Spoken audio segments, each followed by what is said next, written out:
Oh, hi. We're here. Woo-hoo. Christmas, folks. Welcome to the program. This is another edition of the Around the Rose podcast. If you guys are not familiar with who I am, it's probably a good thing because you really don't want to be familiar with who I am. My name is Kevin Wilson of KW Wilson Enterprises. I'm here to go and join the show for a change because I have time off from my other job. It feels great. Awesome. Oh, thank the Lord. So great when you're off. So, and my tag team partner for right now, because the other two are going to be coming in at some point in the near future, I don't know when, is Jay the Consigliere, which a lot of people might not think that I know how to go and pronounce, but y'all be wrong. Merry Christmas, everybody. Merry Christmas. Love it. So, Merry Christmas to everybody. Happy holidays if you don't celebrate Christmas. And welcome to a Christmas edition or holiday edition of the Around the Rose podcast. This might go off the rails within a minute. Oh, wait a minute. Wait. Is he ready? Is he ready? Ready. Well, he's gonna have to be ready. There he is. How's it going, fellas? Merry Christmas. Merry Christmas and happy holidays. Feliz Navidad. Merry Christmas, Mahana Kwanzaa. Yeah, there you go. Figure cover everything. Does that Oh, cover there everything? we go. I think that does. I would I'm like to loving think it does. Loving the candy cane, the gifts. I'm loving everything about Christmas right now. Loving the hat. Well, I was going to go onto my Canva account and create a background image for tonight. And then I saw that there were you can go and add background stuff to it. Oh, yeah, sure. Let me go and add to it. So we got this. I like it. I like it a lot. I love it. Kev, how great Yes. is it to have Kevin Wilson himself in the asshole chair for the first time in a I great know. while? I'm in the remote a-hole chair. This is great. I mean, the cool thing about the ATR network is that all of the studios are remote. Well, yes, no, we are all remote. It's kind of like it was 5 years ago when we were all remote then too. Yeah. Yeah, no, the fact that was 5 years ago is unreal. You know, 5 years ago you know the only good thing about 5 years ago. is that it was 5 years ago. Well, okay, so the only other good thing about that 5 years ago is the fact that anybody remember their commute to work? Because at the time I was an essential person. I was labeled essential personnel. Yep. So I had to go to work. Me too. Anybody remember their commute? How nice and quick and quiet it was. I mean, my commute was pretty quiet and quick in general because I lived at the time in a sleepy town, and it was a 10-minute commute that was done at 6 a.m. Yeah, mine too, and it was But- great. It was that leaving at 2 p.m. where I'm like, oh, this is great. There's no one on the road. Mm-hmm. I can go 80 if I want. There were times I did go 80, and you know what? Nobody was stopping me. Nope. Because I mean, the other thing, we could say this now. It's been a few years. We could just go and decide, like, when the officer came up, license words. Mm-hmm. They'll get away from you. Which is why they did the cannonball run during the lockdown, and why the time that time for the cannonball run will never be broken. There is no way that time and that max speed can be broken. No, I don't think that will be broken ever. It's kind of like Han Solo's parsecs that he did, his 12 parsecs. Mm-hmm. Never be broken. Never be broken. I did forget a holiday. Happy Festivus to those who celebrate. Oh. I got my poll. Merry Chrysler. There it is. The There legend. he is. Yep. RIPIP. Oh. And All right. yeah, we got a comment. Merry Christmas, everyone. Hey, guys, real quick, because I was having this debate at work today, right? Sure. You know that there are multiple versions of the movie The Christmas Carol. Yes. The best one being the Muppet Christmas Carol. Yes. Thank you. So this is why me and Ray do good stuff. Yes. One of my coworkers was like, no, because I was talking about how good Michael Caine is in everything, right? Mhm. And he's like, Michael Caine is not a better Scrooge than Patrick Stewart. And I had to stop and think about that because I was like, ooh. Yeah, that's a good and most of the time when I go and hear that, it's either Patrick Stewart or it's the George C. Scott rendition that he did.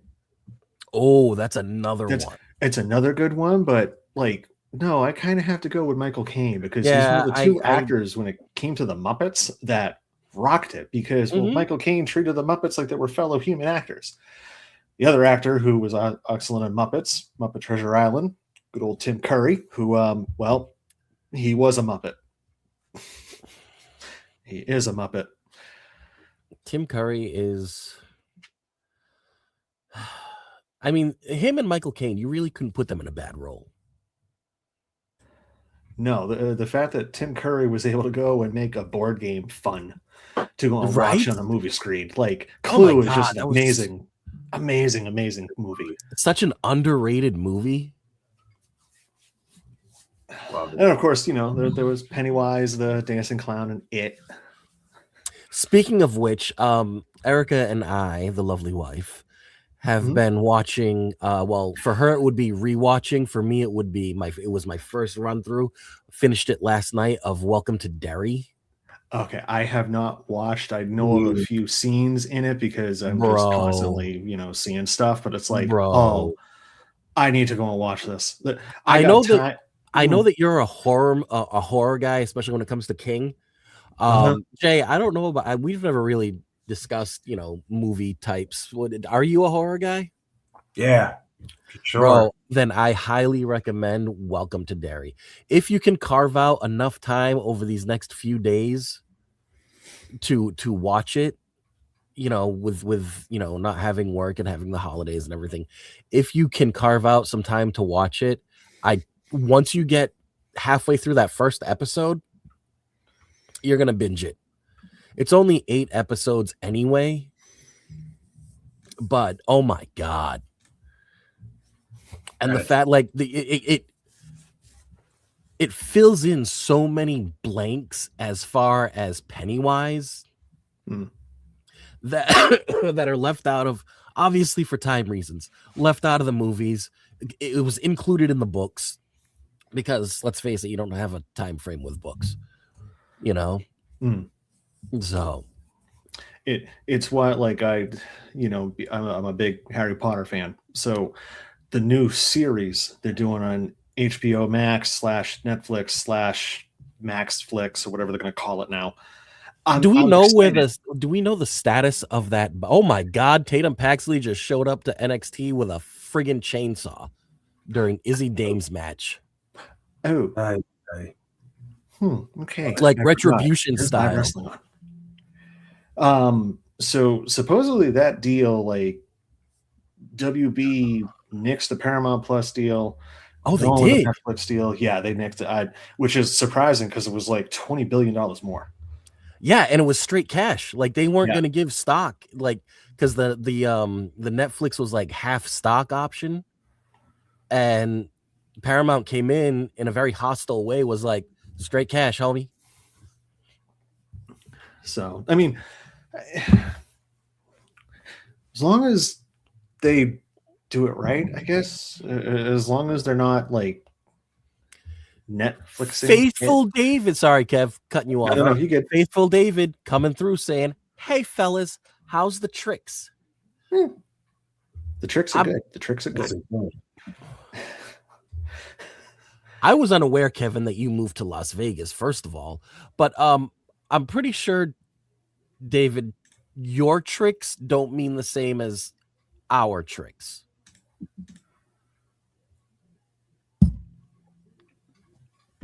This is where I need to find a pen.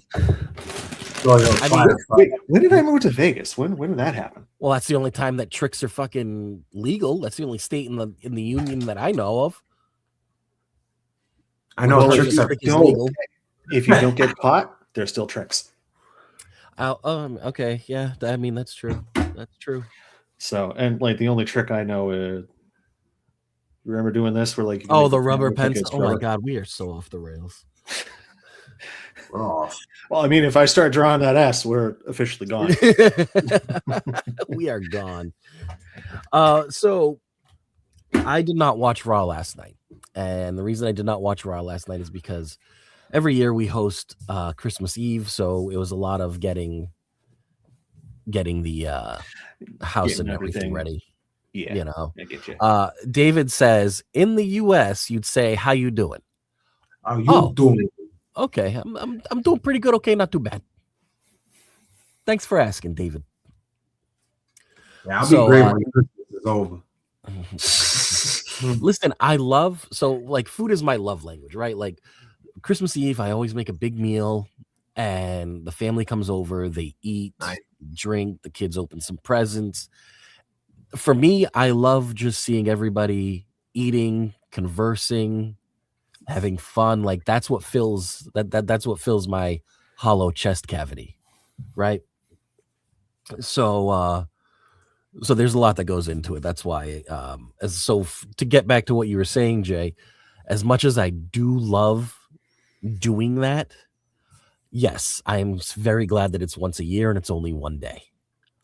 Because the sooner everybody can eat and go home happy, full stuffed, and to their own place, that is great, because then I can clean up and I have the whole rest of the week to just chill. Yeah, that day for me is tomorrow. So you're another you're another Christmas Eve guy. Yeah, us Puerto Ricans, we got to do it. So you know how it is. It's just how it is, man. We got to do something big. So we're gonna do something big. We're gonna have food. We're gonna have drinks. We're gonna have Secret Santa. There's gonna be presents. There's gonna be everything. It's gonna be a ball. So I can't wait, man. I just got to get a haircut, as you can see. Hopefully, they can squeeze me in. You're so overgrown, Jay. So overgrown. Yeah, it's like a chia pet. Like, yeah, you are literally water, sitting on camera with two of the furriest individuals on the network. I mean, I'm in no slouch on the whole hair thing. I'm kind of. There's a reason why I'm wearing a hat, folks. So anyway, please enlighten me. Tell me what were the hits, what were the misses on Raw? I will say this, I saw a still of Austin Theory talking to Paul Heyman. I did not click on it because I did not want I didn't want to spoil it. I figured I would talk to you guys about it. So enlighten me. So I don't know.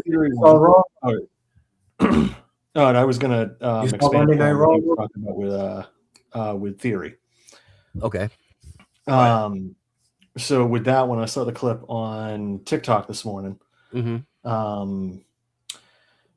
Where basically to summarize Theory going to Paul, he was saying to Paul Heyman, I made some mistakes. I got injured, but now I see the vision and I'm willing to do whatever it takes. Basically, like to me, it was kind of one of those, like, it was a different mentality from Austin Theory. Like I remember him in that NXT Battle Royal where he did a kip up and landed on his feet on the outside. Well, now you're eliminated, idiot. Right. So now it's like he's kind of doing this change in character. Like I love the fact that he showed up and he wasn't that, he's got the little, the pompadour type of hair. He's got the beard that's looking pretty good and nice and clean and neat. He looked like he just rolled into town, didn't care about seeing a barber, didn't care about seeing a stylist, nothing, just showed up. He's kind of rocking the grizzled veteran look. Which, I mean, at this point, he kind of is a grizzled veteran. I mean, he is. He's been doing it a lot longer than people think. So, yeah, definitely. I would consider him a grizzled veteran. Just because you haven't seen him on TV your entire life does not mean that he hasn't been doing it a lot longer than you think. Yeah, like some of these kids watching Philip Rivers play quarterback, like, wow, how could this grandpa go and play? Oh, Yeah, listen, like, can we come on? listen? I have such a problem with the fact that they just signed Philip Rivers, didn't even contact Cam Newton. I have Cam Newton on Snapchat and Instagram. That man stays ready. Oh yeah. So I was curious about that too, because I'm like, well, wait a minute, what? So this Cam Newton who, like, he looks like he's still, like, He he's a still big body trains like too. Like, he can still go and do this. He hasn't. It's not like, some of the, you hear some of the names like Colin Kaepernick. It's like at this point he's been out of the game so long that, Yeah. like, I don't know if it could work. But you're looking at Philip Rivers, and it's like, oh, at no, maybe it could. 45 years old. Like Phil, and then the other great thing is Philip Rivers is playing last night, and he's able to diagnose these defenses that these younger quarterbacks just aren't able to do. Oh yeah, absolutely. You just carve them up. It's just too bad that he's playing on a Colts team where defense is optional. Yeah, because otherwise, I think they would have been okay last night. Fair weather defense team. Yeah. Ironically, Tom Brady has gone on record to say that what made him great wasn't all of those heroics that the media puts out there. It was because of the fact of how quickly he was able to diagnose a defense. Mm-hmm. And I was like, oh my God, that makes sense. It's what made him and Peyton Manning some of the greatest quarterbacks of our generation, because they could diagnose and see what the defense was throwing at them so fast. And we all know, because we've all, had our moments where we've, kind of been locked in and in that moment, everything clicks, right? And you literally have tunnel vision and you already know what's going to happen before it does. The only difference is it happened to us one time in our lives. They do it every week. So David says, are we seeing the new Seth in the vision with Theory, or are they just making us think that with Theory using the stomp? I'm not really sure. I got to tell you, I'm not sold on him using the stomp. Okay. I've never really been a big fan of the stomp, honestly.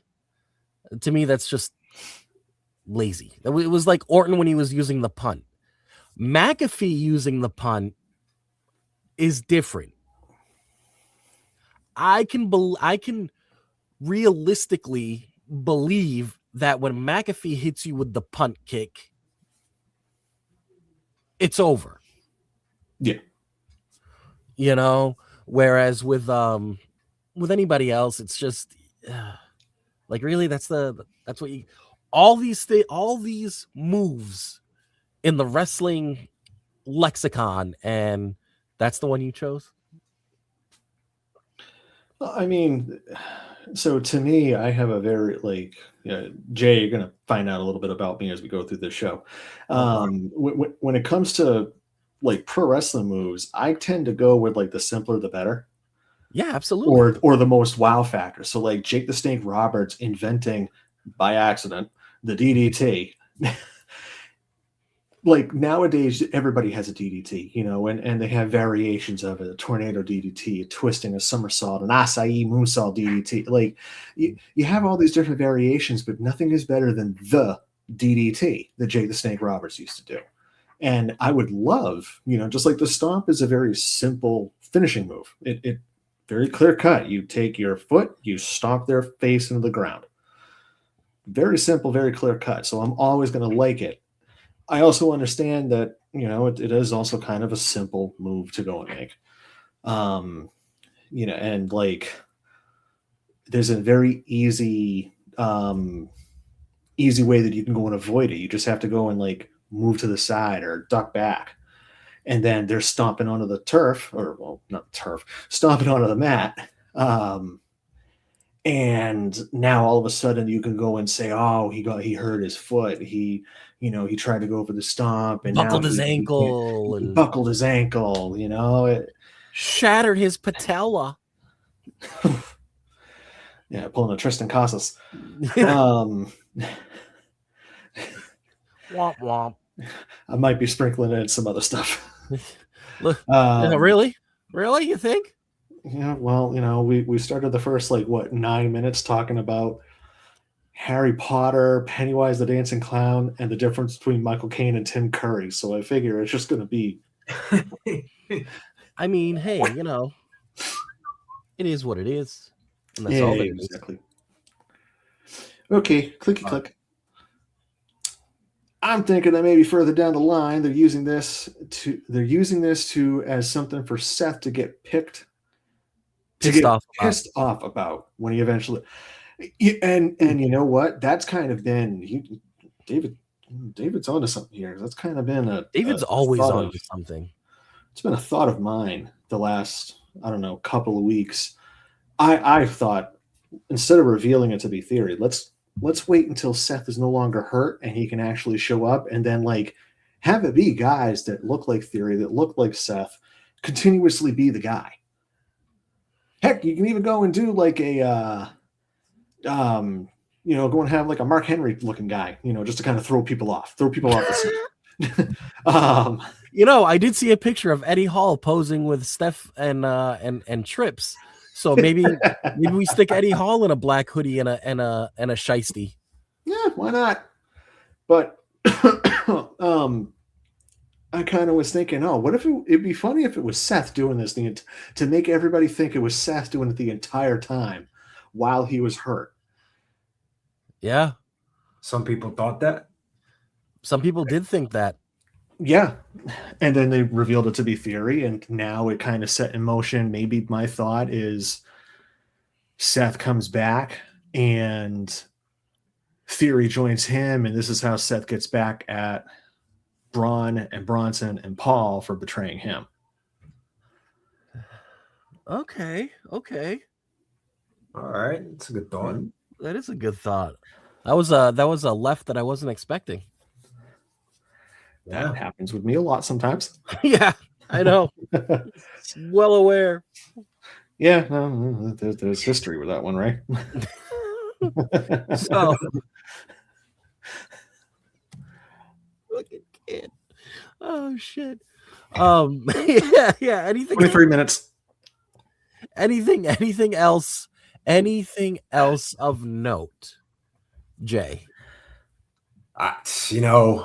I'm surprised I didn't throw up for the last 5 minutes of you guys talking Austin Theory and this and that. It is trash, people. Okay, I'm gonna explain. Jay is going to explain why next week we're gonna have an award show, everybody. So please watch us at I-86 Network, at All New A2R Network. We're gonna have an award show, Book of the Year. It's going to Tony Khan for me, and this is why. When WWE gets really hot with a storyline or an angle, they need to utilize it, or they need to know when to utilize it when it's hot. I feel like they waited too long to reveal this mystery man. And I feel that the way they did it on Raw when they revealed it to us was also poorly executed. First, for the fact I will agree with that. I was not a fan of how that happened. You're giving us clues. You have your commentator on the main event saying, "Oh my God, wait a minute, we can see his face. We can see his face." So you're already basically telling me that it's going to be revealed. There was no pop for Austin Theory when he revealed himself. You may hear a little theory, but it wasn't the pop that I feel that we would have got if he revealed himself in Survivor Series, because it was red hot. I think they should have executed. I think Austin Theory would have got a lot more heat than what it is right now, because you guys talked about the clip of what we saw last night. And I'm going to say this. I saw Monday Night Raw, and I'm going to talk about Ray's favorite wrestler, Maxine, do shit in a little while. Here we go. I am going to say this. I am going to say this and leave it at this. The way he explained himself of why he wants to join the division, why he came back, why he's so-called renegade in the commentary, what are they saying to him?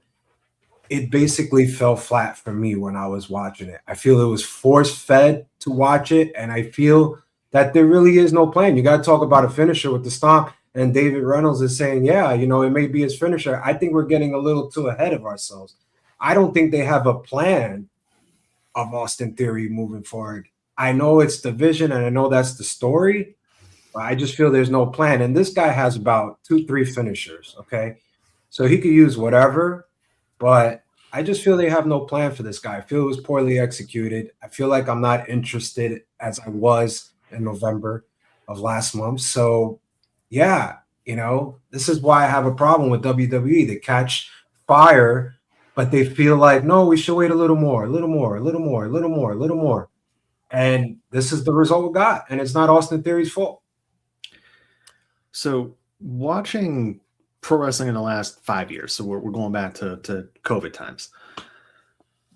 You're definitely right. Where WWE this year creatively, there's been a lot more misses than there have been hits, considering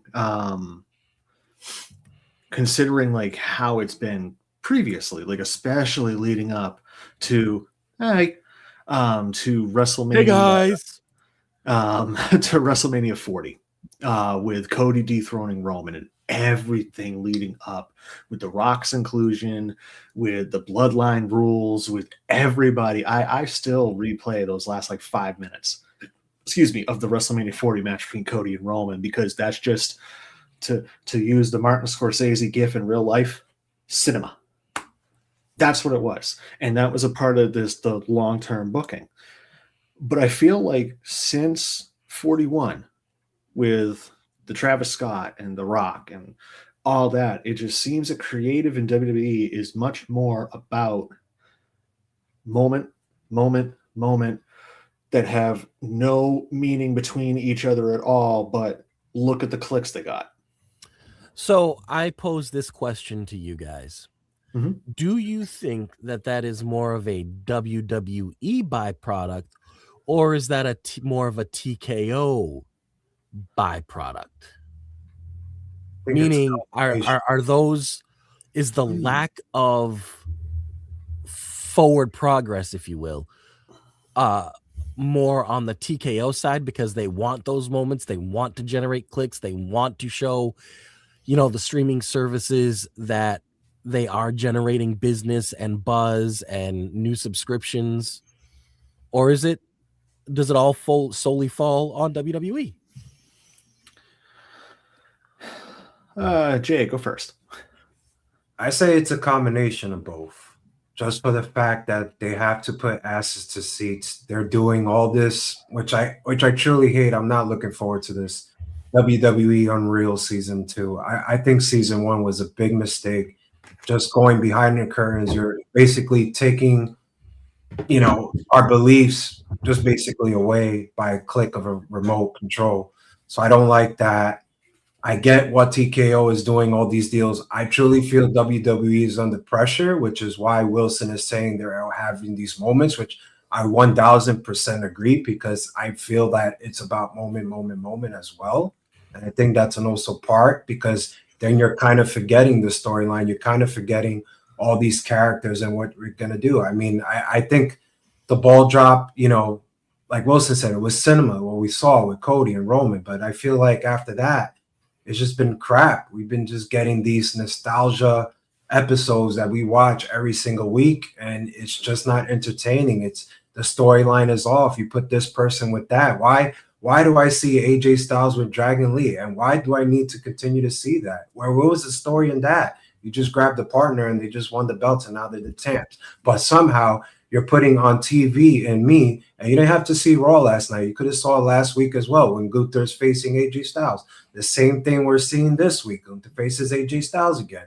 So what are you really telling me? Is he a tag champ? Are you going this route? What are we doing? I just feel that they're out of control.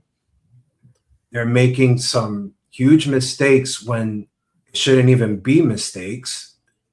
And I feel they're kind of leaving other people behind. And this is why people, they go on Chris Van Vliet and all these other, podcasters, and they complain. We saw it with Bailey with 6 feet with The Undertaker. God, I remember listening to that one. I will say, I agree with you about Unreal Season 1 and 2, which then poses a question. Is there a such thing as being too in the know? Yeah, no, I think so. You know, like knowing how the hot dog or the sausages are made. Yeah, like so on the Science Channel, there was a show called How It's Made, and there were some Love it. episodes. I love that show. I love it so much. But there's some things where it's like, I wish I didn't know what goes into a hot dog. I wish I didn't know that's how they made this. Okay, that's how they make candy corn. Well, it's going to make me rethink eating candy corn for about 5 seconds. I was gonna say, did it really though? Like I said, for about 5 seconds. So like I watched it because I'm a pro wrestling fan. I sometimes tell people, like a friend of mine when she said, "Oh, that John Cena stuff," right? I'm like, "Oh no, I mean, I'm glad we're calling it the John Cena stuff and not the Hulk Hogan stuff like we used to." But no, it's not the John Cena stuff. And honestly, I'm a fan of it, but sometimes it's a sickness. It really is the Randy sometimes. Savage stuff. Yeah. Oh yeah. So, like, I love watching pro wrestling, but there's just sometimes where it's like I don't really like listening to because I don't have Sirius XM, listening to Busted Open, their podcast version. I'm glad I only get like that 30 to 45 minute snippet because I don't want to hear Bully or Mark or Tommy Dreamer or somebody go and just talk about how the sausage is made all the time. You know, you remember a couple of that religious for 3 hours a day? Yeah, and then 3 hours on Saturdays too. Yeah. Now they have an entire channel. I heard the advertisement like last week. I was like, when did that happen? Yeah, that happened. I don't know, a month and a half, 2 months ago, something like that. Really? I think a little longer. Longer. But like, it could be 2 months. It could be 6 months ago.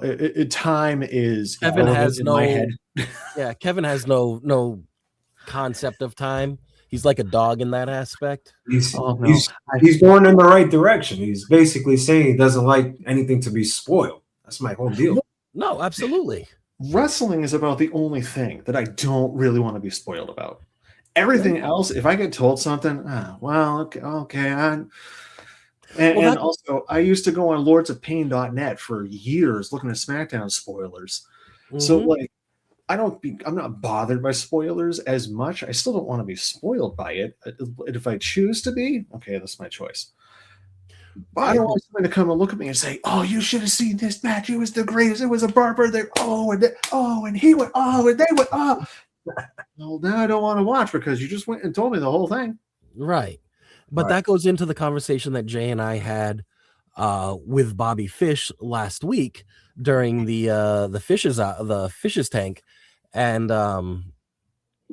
where I don't once the Royal Rumble kicks off, I back away from wrestling for like hard up until after WrestleMania because I want to be surprised with the surprise entrance. I want to be surprised with the WrestleMania set and things like that, you know? So you're absolutely right. I don't care if you spoil movie. 98% of the movies, I don't care if you spoil them, right? Yeah. There's always going to be a couple like a handful here or there.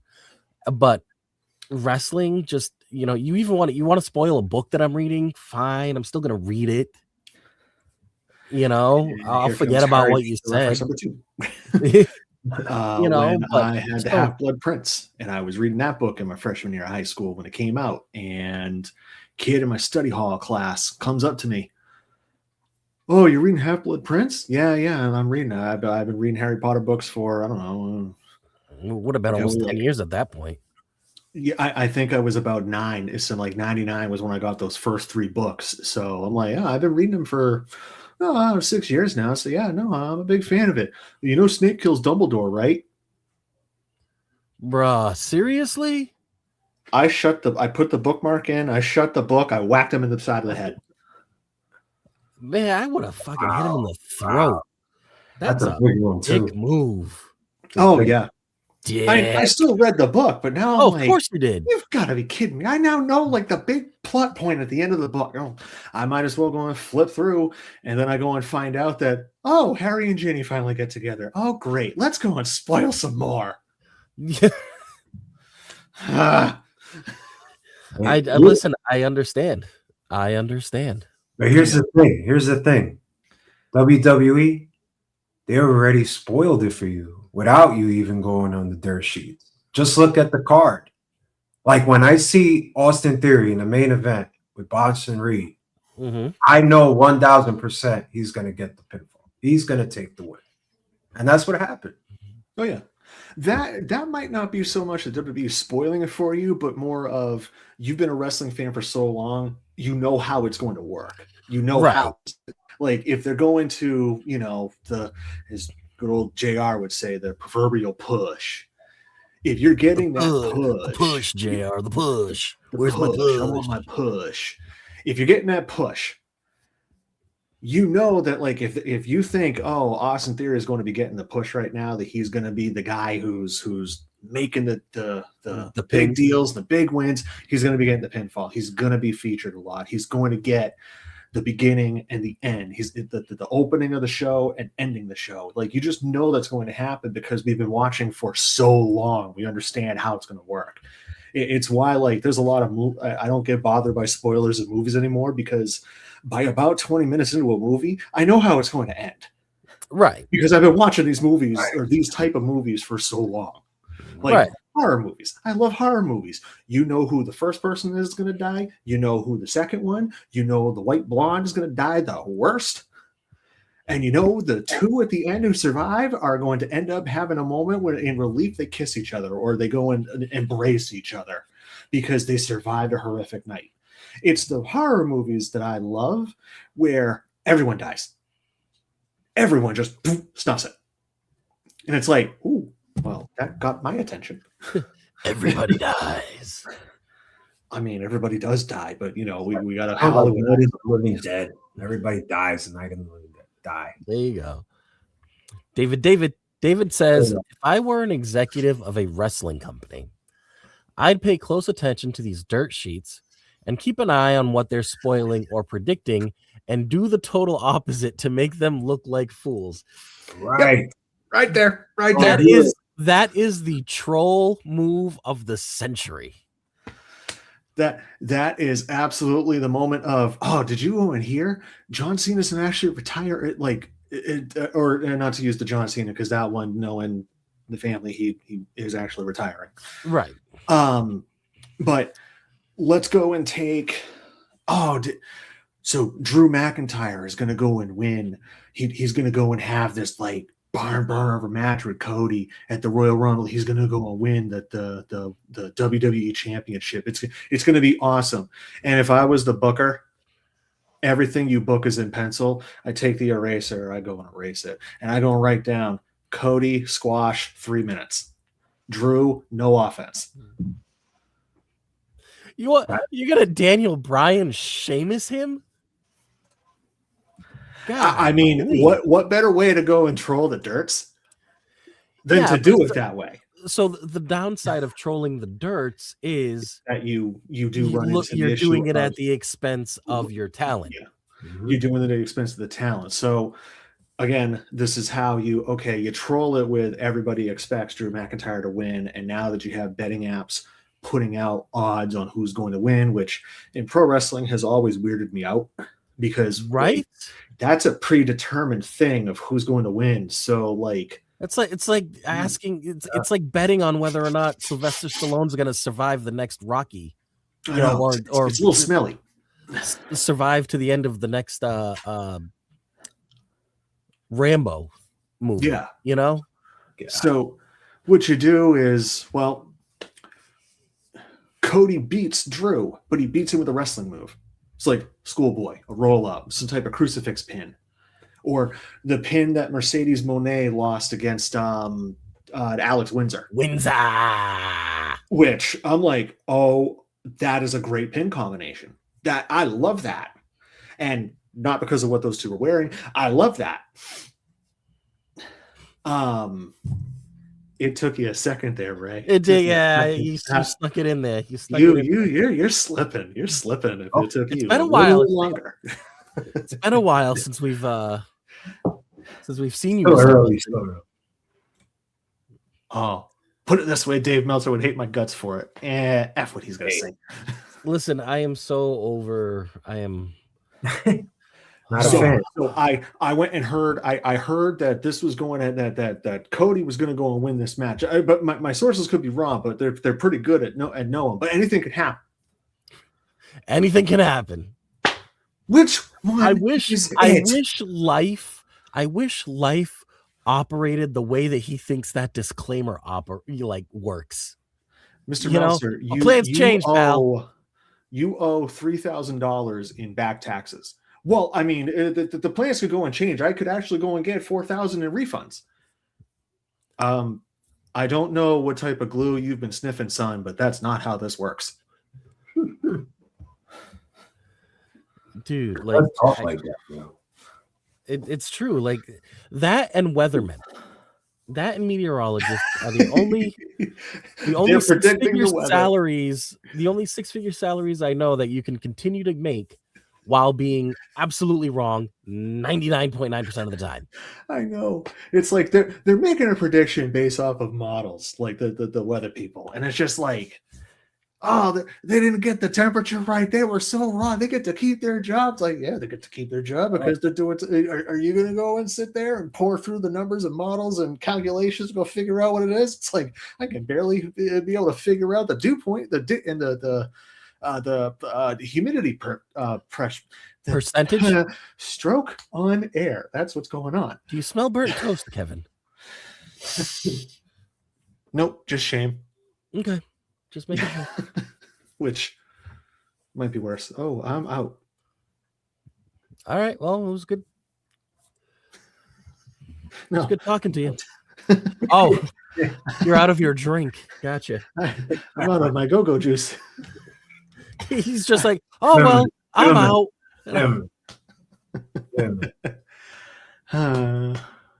So Yeah.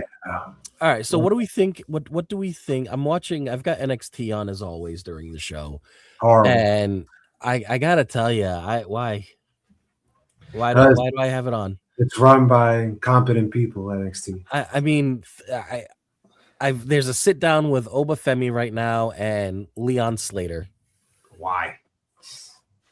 I'm assuming because they're going to face each other at some point. you most likely. Just You know, don't I think that's a I think that'd be a good match. think it's a miss. I mean, so we screwed Javon Evans and we basically put this guy from TNA. Well, I don't think he's gonna win. I think I'm just saying this is the incompetence that they do. Yeah, listen, I really fully what they think do. that Javon Evans should have had a title by now. Listen, their biggest PLE is Deadline, for God's sakes. Hello. No, I do. I'm in agreement with Ray, and like, there's been some good parts about NXT the past couple of years with Shawn Michaels running the ship, but I'm seeing some duds there too.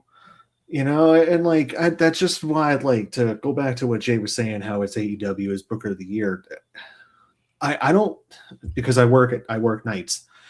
I typically am only really able to watch on like clips or trying to like fast forward through the streaming apps that they're currently on or on demand. And I'm watching AEW shows, and by and large, like, you know what you're getting when you watch AEW. You're getting good wrestling.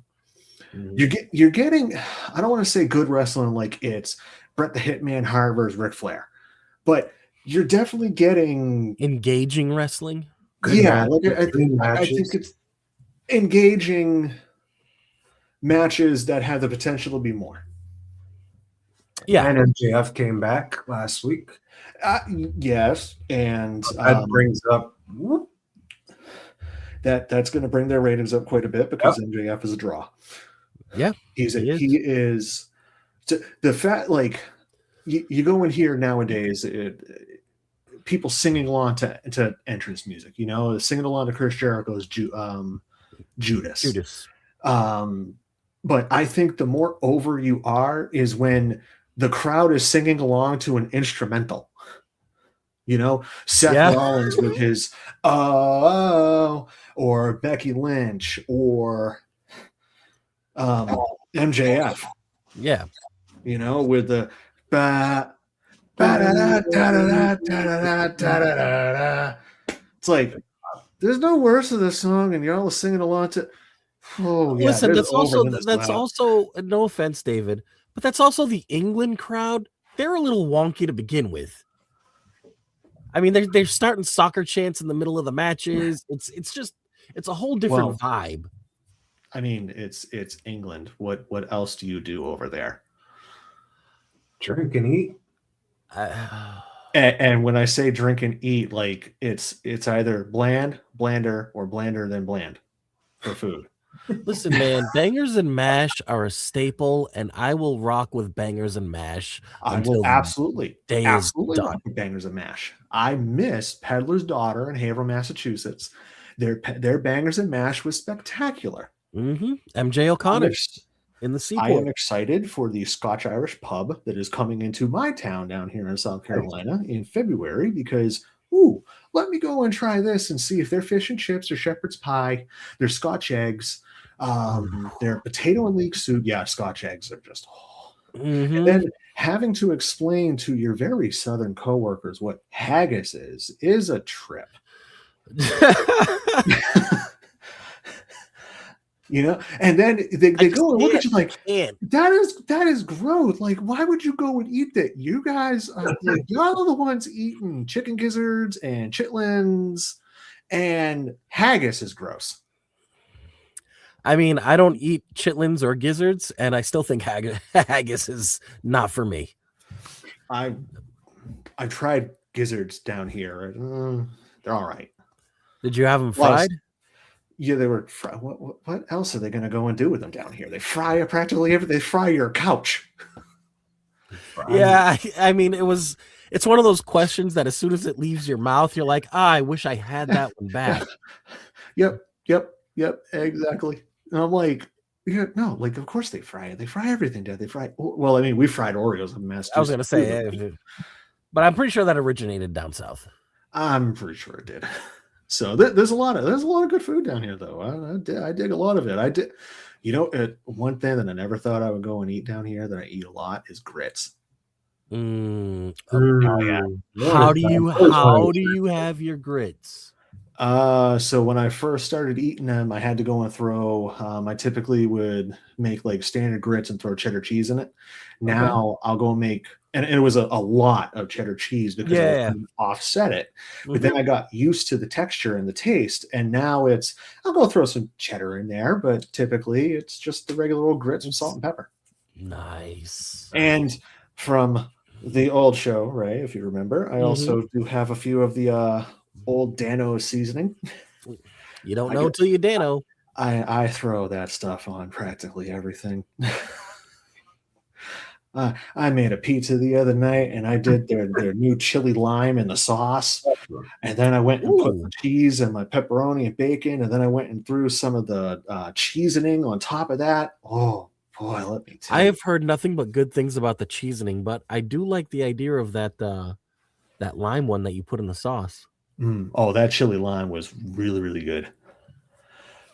Oh, it's so nice. And you know what? Like, I will go and make egg sandwiches in the morning, and I'll go and throw in the chili lime, and then I'll throw in the chipotle. Oh yeah, there's heat, then there's that. Nice. That sounds good. That sounds excellent. Now I'm getting on. We are. So AEW.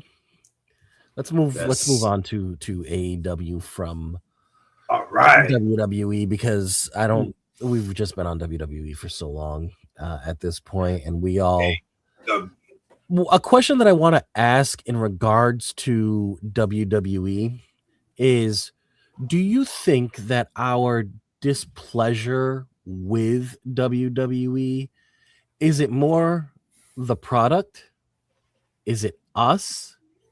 Is it a combination? Yeah, take this one here. I'm gonna say it's the product for me. I think this year I had high expectations going into the Elimination Chamber. Felt that I personally, as a fan, not a critic, was to believe that this was going to pay off huge at WrestleMania, and it was a big letdown on the biggest stage. So I blame the product overall. I just think there's not good storylines. I feel like their tag team division is lost on both brands. I feel that NXT always does incompetent things. I mean, last week you spoke about, Ray, that Thea Hale won her first ever championship. Turns out the next day I find from our friend Dave Meltzer and everybody, it was a botch. So the crazy part about that is that botch actually got her biggest pop. So what if we did that before the botch? What if we just gave her the title in the first place? Right. Like, why did it have to be a botch? Yeah, and I think these are just certain little examples. And I think the latest one is with Austin Theory. I think it's a miss for me. And I think they just have these great moments, and I think everything just collapsed after Elimination Chamber. I think everything went down the drain for me this year. I'm sure it's successful as TKO standards and metrics, but for me as the product, I feel it's a big letdown. Right. There's a way that you can be successful for your shareholders, which would essentially just be profitable. All you have to do is be profitable. Correct. And you can do that any number of ways. Yeah. But for the fans, you have to, for the wrestling fans, you need to make sense. You need to make things mean something, and I agree with you wholeheartedly with them waiting too long to reveal who the masked man was. Did they have to do it at Survivor Series? I mean, there would have been a huge pop if they did it at Survivor Series. Absolutely. They could have done it at the following Raw. You know what I'm saying? Like when there was still a buzz about it, but they waited until it kind of just became expected that we would expect the masked man to jump in. The Vision matches no longer were about the Vision. It was about, we're watching it to see when the masked man comes out. And I think that's truly telling, and that doesn't, in the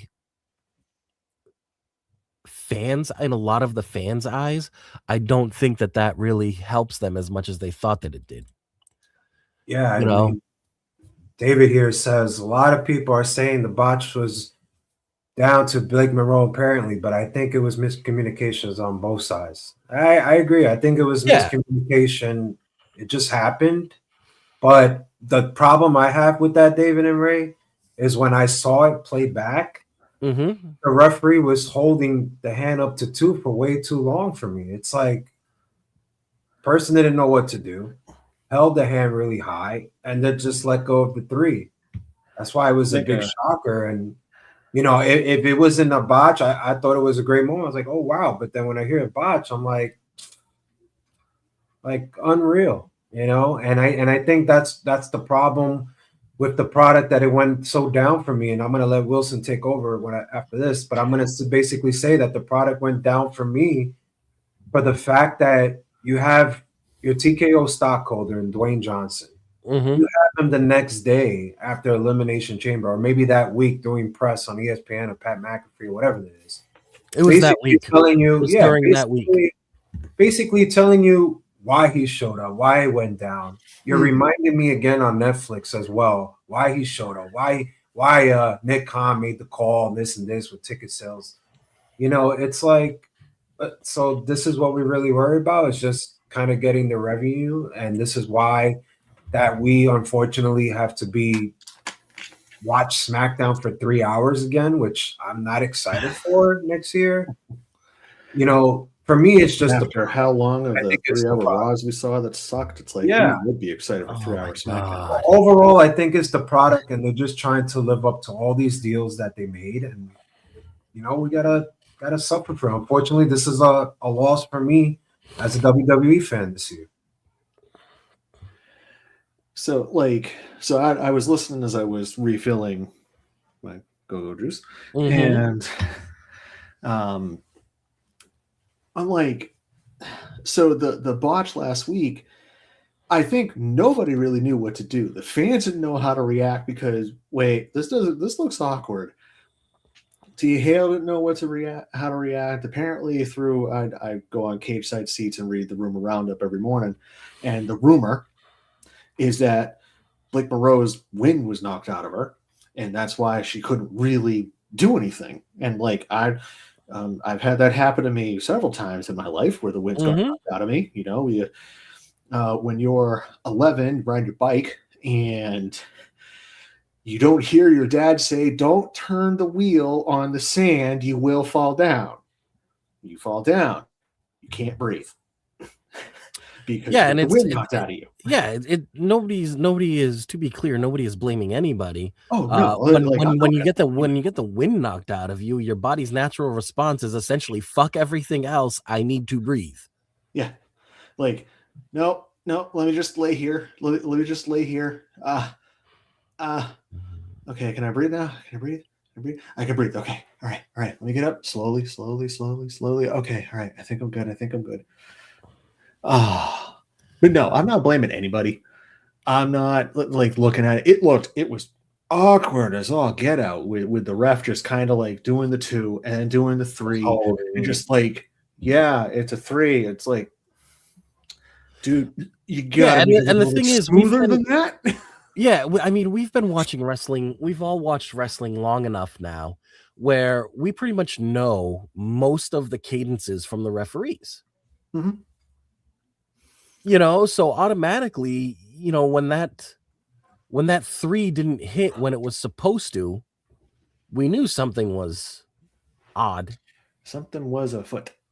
Something was fishy in the state of Denmark. Yeah, it was smelly. And Jay brought up about The Rock being the director of the board, chairman of the board, or something like that. That wasn't what I was about. A board member, comment on, right? I wasn't about to comment on that with him. With that comment that he made, it was the comment that Jay made about, you know, The Rock telling people what was going on, you know, or The Rock going on to Instagram posts and saying, "We got you. This is what it's supposed to be. This is what we're trying to do." Right? You are in this business still. You are still in this business. No, you're absolutely right. I watched the Netflix thing, the Unreal. Unreal. I couldn't remember. I thought it was Take Me Out or something. I watched. I don't know. I got baseball on the brain, Ray. You know this. Yeah, you always have baseball on the brain. 365. Yeah, I miss baseball. Okay, I'm married to the game. So she broke her vows. Oh, well, the Red Sox are breaking those vows at the moment, but I'm not going to go there on this episode because we'll get kicked off platforms. So yeah, exactly. So, but The Rock should know better than to go on Instagram and tell Dave LaGreca busted open, "This is what it's supposed to be. We got you." No.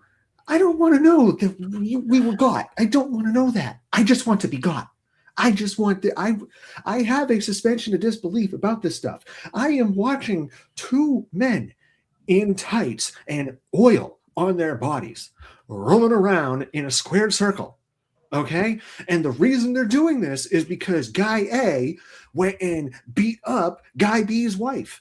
That's a crime. And yet I'm going to beat you in the ring for it. What? I mean, when you put it that way. I mean, 59 minutes. 59 minutes. Lord help us. By the way, to answer a prompt from earlier, is it a TKO thing or a WWE thing or both? It's both, but I probably will go and do 55 TKO, 45 WWE in terms of their booking. Yeah, that's about where that's really close to where I sit. I mean, and again, we, over the last couple of weeks, Jay, we've asked these questions of ourselves and of the audience of what was the point of Cena's heel turn? Like, you do this heel turn, I'm going to ruin wrestling as you know it, and then just for S&Gs, he's back to hustle, loyalty, respect. I just out of nowhere, right? On a SmackDown. Yeah, like what was the point of even having him be heel? Clicks. That was it. Again, which would that exactly clicks, which then screw up the storytelling, because now that you are owned by TKO prioritizes revenue over all else. Whereas whether you like him or not, the previous owner didn't do that. And we know that he didn't do that just by the fact that when we hear the story about TKO going, wait a minute, you can charge so much more for these tickets. And people are like, yeah, but the previous owner didn't want to price people out of their because the previous guy we'll call him not to go and name him on the show, but we'll call him Vince McMahon. He went and knew it. Oh,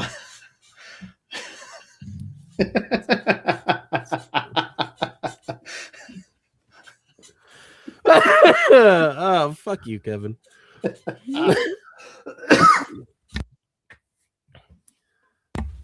Anyway, it's about like what, once every couple of months I can pull that one off and you forget every time. So anyway, with the previous guy, he wanted the families to be there. He knew that this was more of a family friendly type of programming. And as much as us adults in the room were kind of getting sick of the whole suffering succotash and, shiver me timbers. No, listen, the suffering succotash was bad. That was bad. Oh no, that was there were some bad moments. There really were. But we also understood that, like, look, we got into this because we were kids and now we're adults watching it. And it's still fun for us. We're just watching it for different reasons now. We're now kind of watching it more to like watch for match quality and more for like good storytelling versus when we were kids, we wanted the bamboo pow. Mm-hmm. We wanted the Batman. Yeah. And now we're wanting, well, the Deadpool, I guess. Right?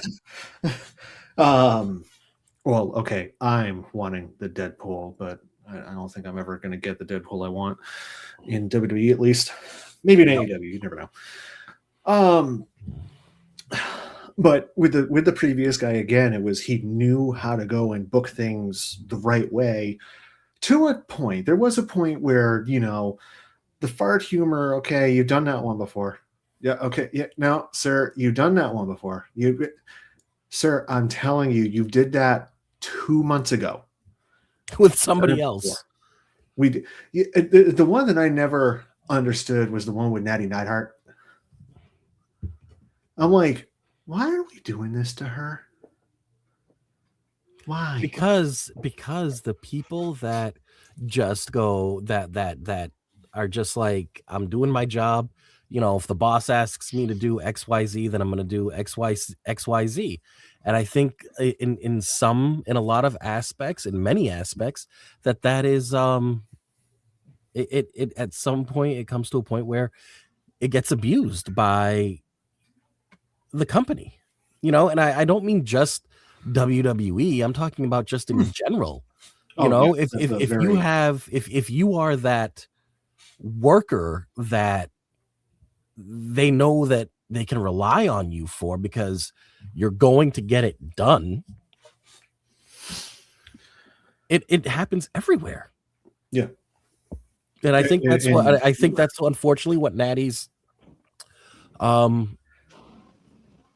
what happened with Natty is the fact that she was such a team player and did whatever you tell me to do, I'll do, boss. Well,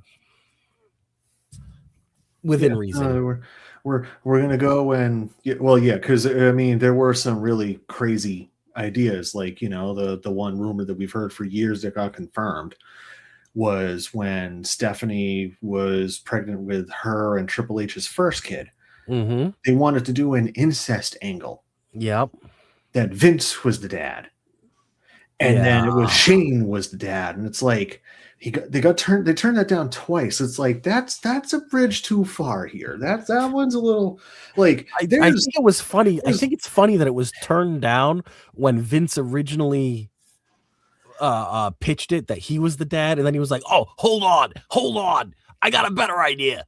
Shane's the dad." And they're like, "No, it's not the fact that you were the dad. It's the fact that you were the dad."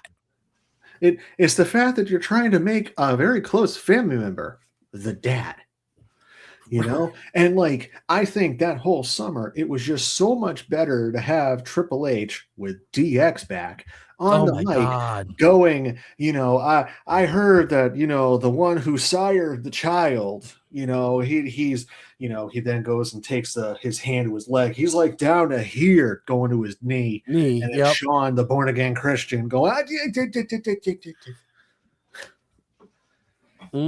underrated segment that summer. Oh was my when God. DX was kicked out of the arena and they were Listen, doing the that cookout whole outside. Oh my God. That whole And as soon as I go and mention this, I think you two are both going to pop pretty hard. When Candice Michelle walked up to Triple H as he was standing at the table, yep, got it from Ray. Yeah, and I think Jay's gears are turning on this one too. And you can see the looks on the two of those faces, and just like exactly what's going on. Mm-hmm.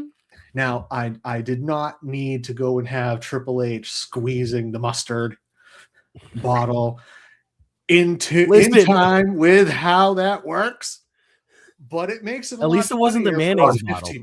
Well, I think it would have been a little too on the nose if it was a mayo. If it was the mayonnaise bottle. If it was a jar of squeezable Duke's mayo, I think it would have been a little too on the nose. That's what the she fact said. that it was French's mustard, that's kind of on the nose too, but just more in viscosity. I mean, it could be more on the nose depending on what circles you run in. Very true. Very true. And then the fact that he was just so rhythmic with how he was doing it, it's like, wow, we know somebody who's been around the block. I mean, we have heard this multiple times. He doesn't drink. He doesn't do drugs. Mm-mm. I mean, when everybody else around you is either drunk or high, the fuck else are you gonna do? Oh yeah, you're gonna. I was gonna try to be nice and say you pick up on a few things, but yeah, no. What else are you gonna do? You're gonna do what Viscera did when he was in a hotel when they were doing road shows, which was order a pizza and put on a hotel porno, and then you never saw him for the rest of the night. Yep, because he is busy painting the walls. Painting the walls. Oh, And those are all. which That's does all does bring up a good point I saw on a TikTok earlier today. Oh Jesus! You can go to a hotel and paint the walls, no problem whatsoever. You take one drag of a cigarette and it's $300. Oh yeah, no, you're done. It's like You're done. Listen, but you know what? if anybody listen, a lot more stains. if anybody's paint smells as strong or as bad as a cigarette, then Probably have a disease. they need to go to the ER. Yeah, like you need to get that checked. And I really hope that you've just been doing, the 5-knuckle shuffle for the last like 6 months, because that's bad. Woof. Anywho, How many more euphemisms can we throw in here before we get kicked off? I think we're at about 7 now. It's fine. Let's keep going. We'll rock it till the wheels fall off, baby. John is going to listen back to this show and go, why did I let him go on this thing? I was better off when he had 10 minutes. 10 minutes and it's the same video from 8 months ago. Well, okay, look, it's the same video from 8 months ago because This thing up here decided to go and do like this downward death spiral of despair and agony. And I'm not afraid to admit that. I know. We well, I mean, we did have a show where we were very open again about our both of our issues, you know. I can be open. I can be very open. I'm an open book, yet I keep secrets. Yep. I keep secrets. See, I keep secrets. Funny, the two of us are open books, and yet we're keeping each other's secrets. Figures. All right, gents. Tomorrow is Christmas Eve. Oh yeah. Yeah. Thursday is Christmas Day. Yes. Yes. What are you hoping for?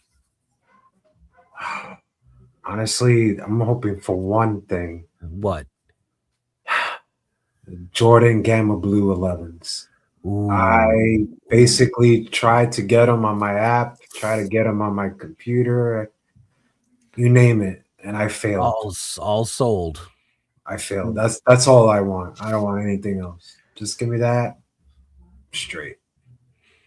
Nice. Kev? So I guess one part, here's the open book part of it. So I have been going to church in the last nice July. Yeah, no, I know, Ray. I had a moment right there where I'm like, wait, when did I start going? July. Yeah, July.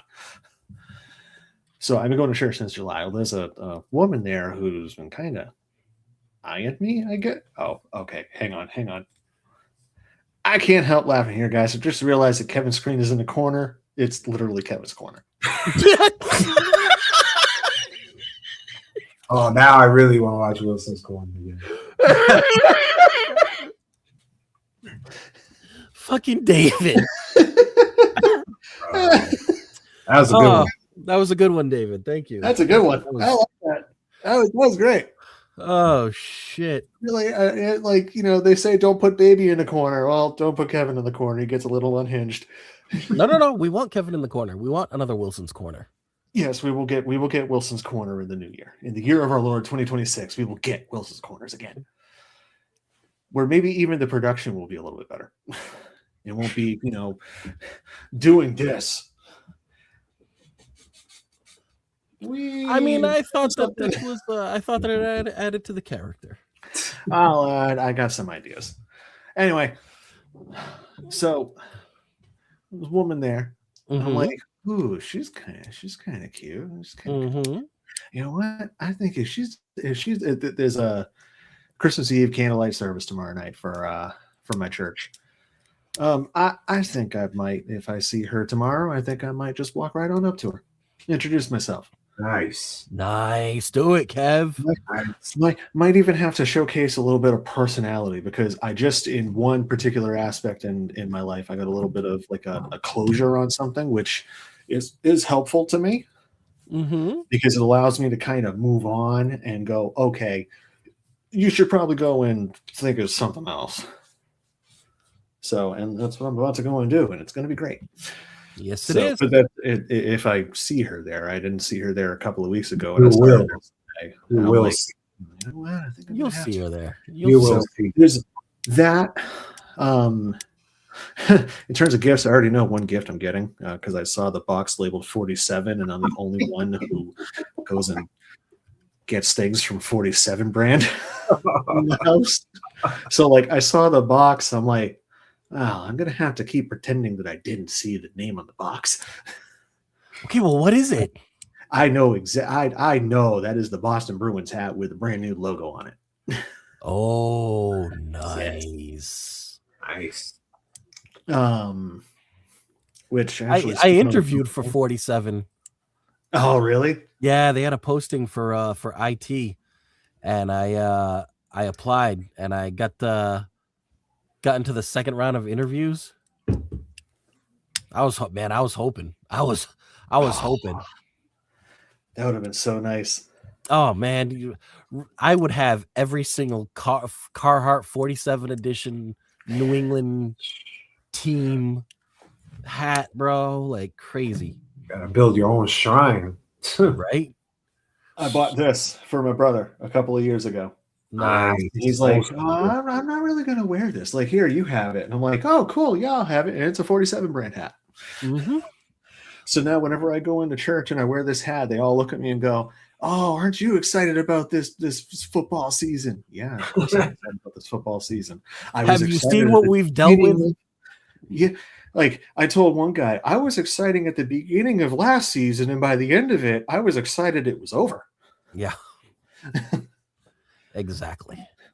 And I will stake my case.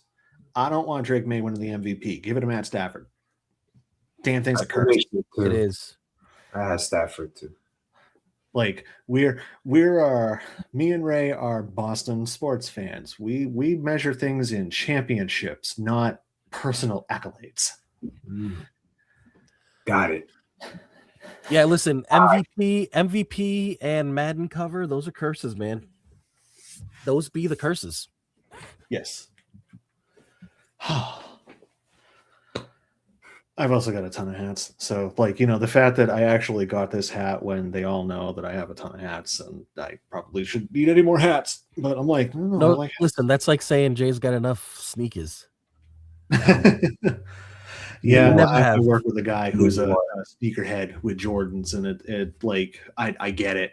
Like, I'm not a sneaker person. I have work shoes, I have casuals, I have going out, and then I have my dress. That's it. That's all I need. I have boots. I've got dress boots. I got casual boots. I got work boots. Love boots. I'm a boot guy. So, I bought just before Hurricane Helene hit down here. Mm-hmm. I bought a pair of Skechers work boots, $100. Mm-hmm. I had to return them 2 days after I bought them. Oh, Jesus. Because one of the so it had one of the little loop clips on the boot to go and hold the lace in, and as I was tightening them up, boom, snap right off. So I returned them 2 days later. I got a brand new pair, and they were great for 3 months. And then I had a rip right at the sole. Oh, no. So I have them for because I go and mow the lawn at the house because I'm meticulous with the lawn. I did not realize that I would be like this when I moved down here. Now I had no idea that my OCD would take over when I moved down south as well. Oh no, trust me. When I go on mow, my friend CT, she just I sent her a snap of how the lawn looked before I mowed and after I mowed, and she's like, "Is that how it? Like, which one is normal?" I'm like the after shot. What are you doing to me? Don't you? I'm sending it before and she goes, "Well, I've never seen what it looks like before or after." I'm like, okay. The after is what it looks like when I'm done, and I'm out here for about 2 hours. Why are you out there for 2 hours? Because I'm going along with the edger, with the weed eater, with the lawnmower, with the blower to go and blow off stuff. I have a thatcher for the fall and spring to go and get the dead crap out of it. The thatcher also has an aerator on it, so in the spring when we go and fertilize and put new seed in, I can go and poke the holes in the ground, and I can get everything looking really, really good. Wow. My boss at my job went and told me about a weed killer and a grass emergent that is, that was a bad pick. That is going to help out with just making the grass look even greener. I'm like, wow, this was not a thing for me in Massachusetts. Why is it in South Carolina? Because you have actual grass down there. Up here, we've got like snow. Grass. Well, I mean, yes, we have snow, but up here, our grass is like a mix between grass. It's like if grass and tar had a baby. Yeah. It's literally called grass fault. So the beauty about up there is you could go and lay in the grass if you wanted. Down here, if you lay in the grass, it's at your own peril. You don't know what's in the grass. Could be spiders, could be fire. If it's fire ants, run. Just no. Light the grass on fire. Yeah. I have. They look at me. How are we going to get rid of the fire ants? My idea is still on the table. Your idea, because it's a little close to the sewer line, could blow up the neighborhood. Well, I mean, collateral damage. The fire ants are gone. That's like saying that spiders. If fire doesn't kill spiders. No. No, it does. There's a video game called Killing with Fire. Killing and it's with about fire. killing spiders. It's actually a pretty. I got it as a birthday gift during COVID. A friend of mine got it for me, thinking, "Oh no, this would be kind of a fun game." I beat it within 6 hours because what the F else do you have to do during COVID? I mean, yeah, that's true. And she's like, "You beat that game already?" I'm like, "Yeah, this was a fun game to play. Give me more of these." She then gave me. She thought it was like $5. It was. I got to look at my Steam to go look at it. Give me a second. Sometimes the cheaper games are the fun. They're the most fun. Yeah, let me go and find it. It was about racing the Grim Reaper, and you were in The Grim Reaper. What a story! What a story! The Grim Reaper. Racing the Grim. Oh God, I can't remember the name of the damn game. Well, so you are in like those rascals that olds go and use, and you're racing the Grim Reaper, and if you lose to the Grim Reaper, you die. Sounds like a fun game. It is a fun game. Why can I not find it? I have it. So Ray, what do you want for Christmas? Yeah, go answer that question from yourself while I try to find. So I am one of the unfortunate ones. I was born 5 days before Christmas. So yeah. So so you get it. Your wife gets just one big one. No, not at all. But every year I give my wife every November is like, what do you want for your birthday? What do you want for Christmas? Okay. The only thing that I really had on the agenda was some clothes and a PlayStation Portal. Nice. And for my birthday, which was Saturday. Happy birthday, lady. Thank you. My lovely wife got me the PlayStation Portal in Onyx Black. Ooh, nice. Yeah, because I don't like the white. I don't like the. That's the portable one, right? That is the portable one. It literally is like opening a portal to your PlayStation. I have taken it to work every day this week, and as long as my PlayStation is in rest mode on my lunch break, I am playing GTA or I am playing Ghosts of Yotei. It is truly amazing. It's like what I was doing. I had my Switch. I had the Switch Lite at first, and I got the Switch from my dad. And all I would do while I was on break at work during COVID is I would go on Animal Crossing. Yep. Just go and build my island, or I would go and play Breath of the Wild. Yes. Or I forget the Mario. Was it Galaxy or Odyssey for Super Mario Brothers? Odyssey. I would play that one. And then when I'm a big video game guy, as you can clearly go and tell from what I'm just talking about. Well, good here. I play the Elder Scrolls V Skyrim. So I have Skyrim across pretty much every platform I have. Yeah. But how many copies per platform do you have? So the PC has 3 because I bought the original, then I bought the Legendary, then I bought the 10th anniversary. Oh, wow. The PlayStation had the Legendary when I had that, and the Switch has the Switch version. If Amazon Kindle had a version, I would buy it.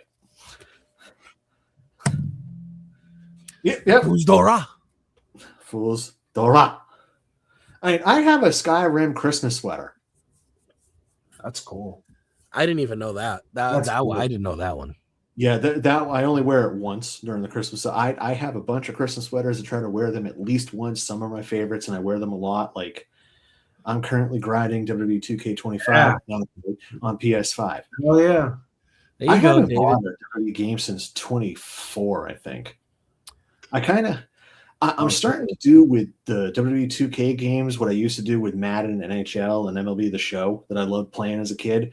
I'll go every couple of years because then you actually see some actual change Yeah. in the mechanics and the graphics. Mm-hmm. By the way, the game is called Coffin Dodgers. Oh, that's why. Yes, the Coffin Dodgers. Coffee. It's so fun. But I love Skyrim. I love the Elder Scrolls. I love the Fallout series. But with the Skyrim stuff, it's like I would go and play Skyrim on the Switch, and it's like there's no mods to it. So you get Elder Scrolls physics. You sit down, boom, and then stuff flies completely off the table. Yep. It's like, what if I wanted that turkey? No, tough. You shouldn't have sat down. Oh, it's gone. I shouldn't have sat down then. Whoops. So lately I've been playing. It's been a mix between 4 games. Hogwarts Legacy, because that's just been such a fun game to play. I'm playing that right now. It's awesome. Spider-Man Miles Morales. That's a After good one. 100%ing Spider-Man, the first PS4 one on Steam. Nice. The Sims 4, because I just love playing around with like life simulation games. And then my classic. But you don't play Goat Simulator? Ghost Simulator? Goat Simulator? Oh no! Oh, I play Goat. I have Goat Simulator somewhere in here. I have like 200 games on my Steam. Wow. Dude, I got that a was game bad. called Evil Bank Manager. I don't even. That sounds like something Melody would download onto the Oculus and play. Kind of want now that new Steam console is talking about. The Steam box? Oh, man. So on my Steam wish list is the Steam Deck, Mhm. which eventually I may go and get, but I think I'd rather go and get the box Yeah, absolutely. because it'll number one, it'll be, I guess it's supposed to be less expensive than getting an Xbox or a PS5. Mhm. The other thing with it is I get to go and say, yeah, no, I'm playing with my box, and people will be very confused. Oh, Steam box is awesome. Ray knows why I said that the way I said that.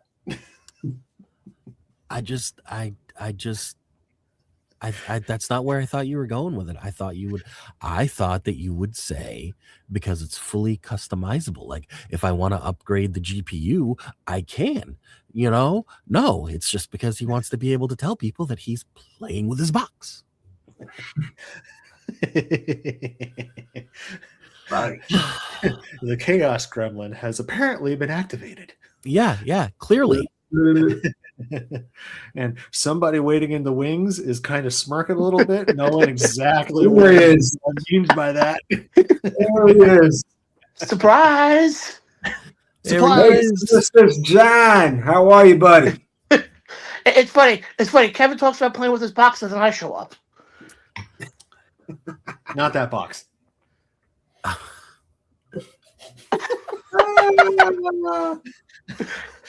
Ray just doesn't know what to do anymore.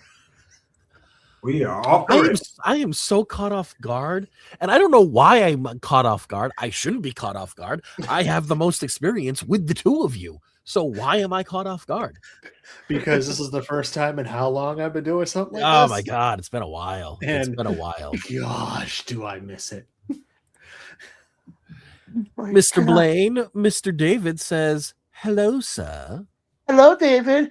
Just figured I'd hop in here for a few minutes, kind of give a surprise visit on the holiday show as the, as the Jew.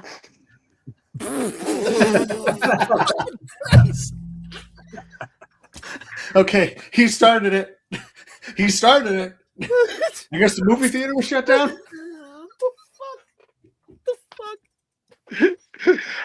I Oh, actually came. I came. I hope you cleaned up after yourself. Oh yeah, Mr. Clean does help. Jay, you have to realize something. This is the first time myself, Ray, and Kevin have been on screen together in what, at least a year? Oh God, yeah, about that. Well, It's been a while. Oh shit. Jay, it's funny, Jay, you're actually sitting here. This is basically the early days of Around the Ropes right here.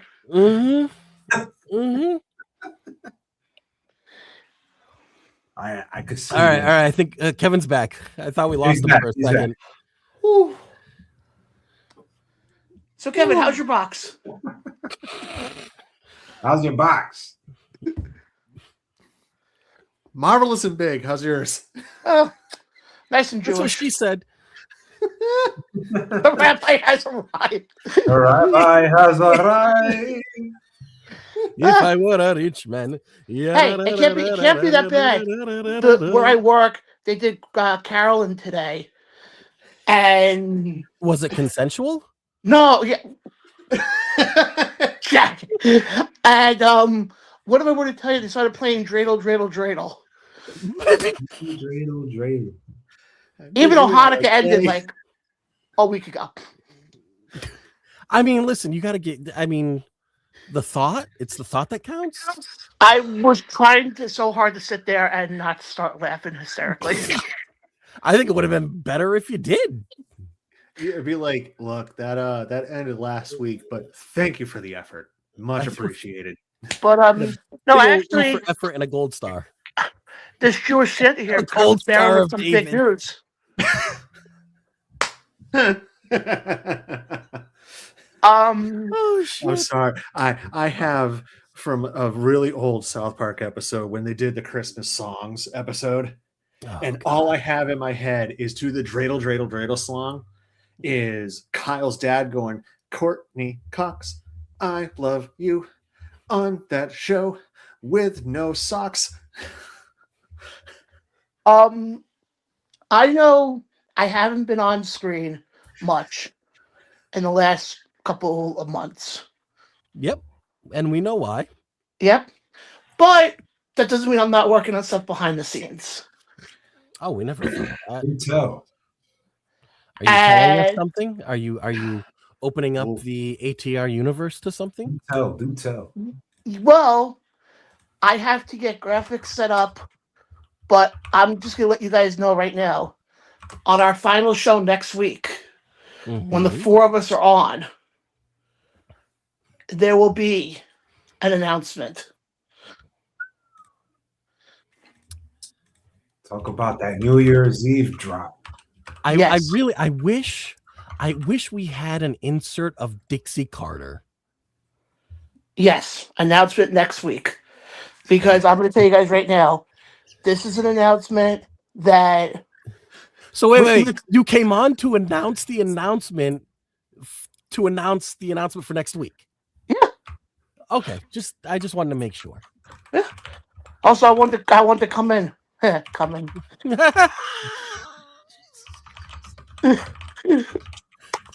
It wasn't in Carolyn, was it? No, it wasn't in Carolyn. Oh God, no! That sounds.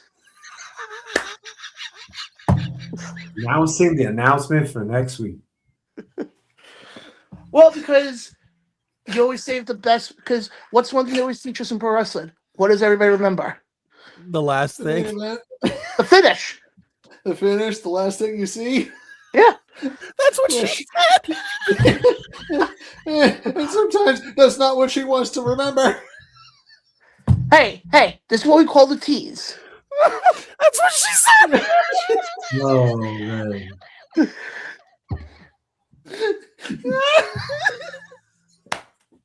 God, do I miss this? Yeah, I do too. Oh shit. Oh God, I'm lightheaded. That's what she said.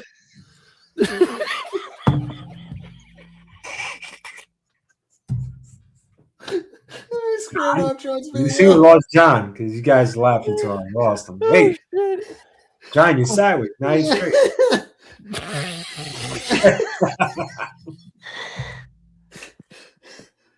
Oh. If we can sit there and say, I wish we could play the song, but unfortunately we can't. The song of Reunited and If He Is.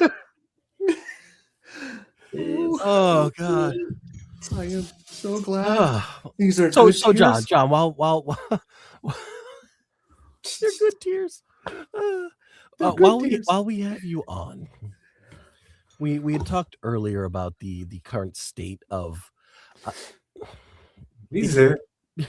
We had talked about the current state of WWE and whether we've got this kind of WWE contempt, and whether or not it was based on as Kevin said, the moments, not the storytelling, or if it's because of TKO pushing the moments for revenue.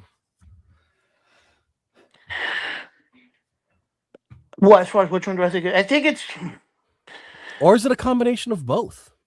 I think it's a combination of both. When you look at the brass tacks of it, because I think, well, it's weird because you can look at it from both sides of the aisle. TKO was pushing it because obviously, they got to make up some money. Because last thing I heard, they're still in the hole quite a bit. Yes. But as far as, is it WWE? I mean, okay, I'll ask you guys this question. Let's look at what just happened last month with Cena. With Cena's run now coming to an end. Now it's been a couple weeks. I'm going to go around the table here. Ray, sorry to kind of take over the show here for a second. No, by all means, go right ahead.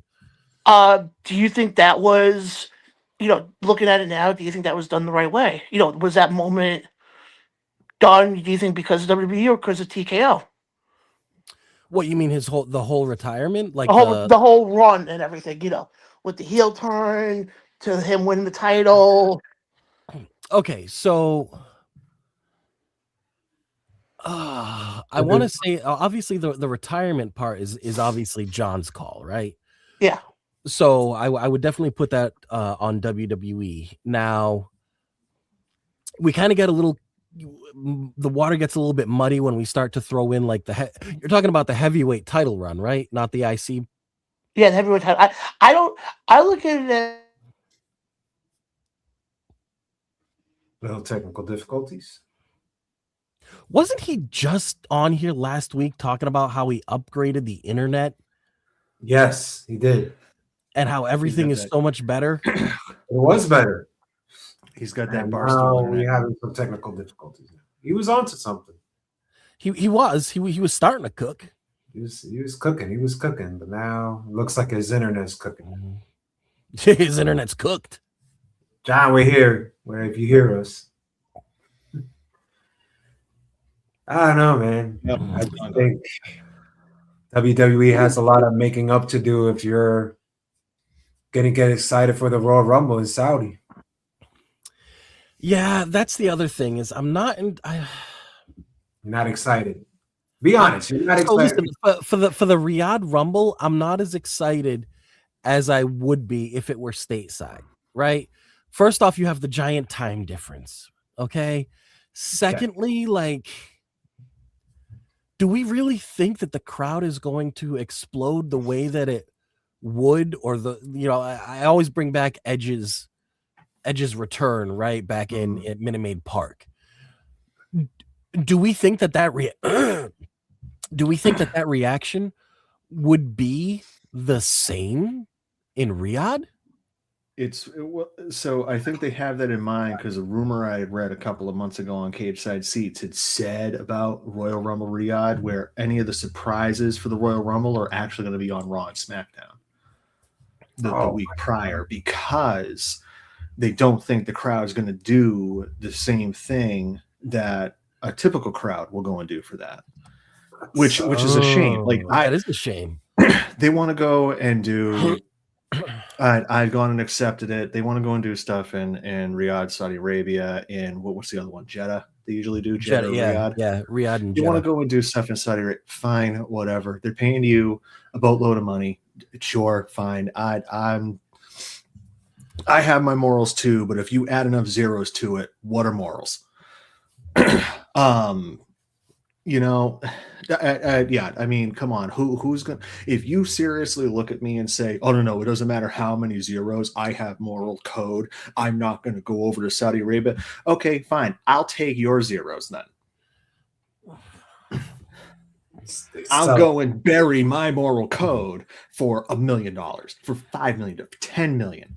Sure, sign me. Where do I sign on the check? Sign on the back, right? Okay, sign here. Here's my account routing information. Okay, thank you. So, well, I mean, I think those are generation. We're talking generational wealth building amounts. Yeah, and like coming from a country that just seems to have it in spades. Generational wealth with like the biggest G you can possibly make. Mm-hmm. Yeah. Like it between them and I think Qatar or Qatar. I can never remember which pronunciation is the one you actually supposed to go with. Qatar. Okay, I've heard both, and I've heard both sides go and say it's this one, no, it's this one. So it's just like the one that hosted the last FIFA World Cup. Like they just seem to have like all this money and all this wealth, and like, well, let's just go and throw our money around. Okay, yeah, sure, fine, do it, whatever. Okay, cool. So and the time difference apparently, from what I think I read last week, that they want to start it at 2 p.m. Eastern time. Yeah, which would mean it's 10 p.m. I was going to say, isn't that 10 o'clock over there? They're 8 hours ahead. In terms of their time zone, so it's like, ooh, that's rough. And then especially like, so you're gonna have them do a third shift pay-per-view.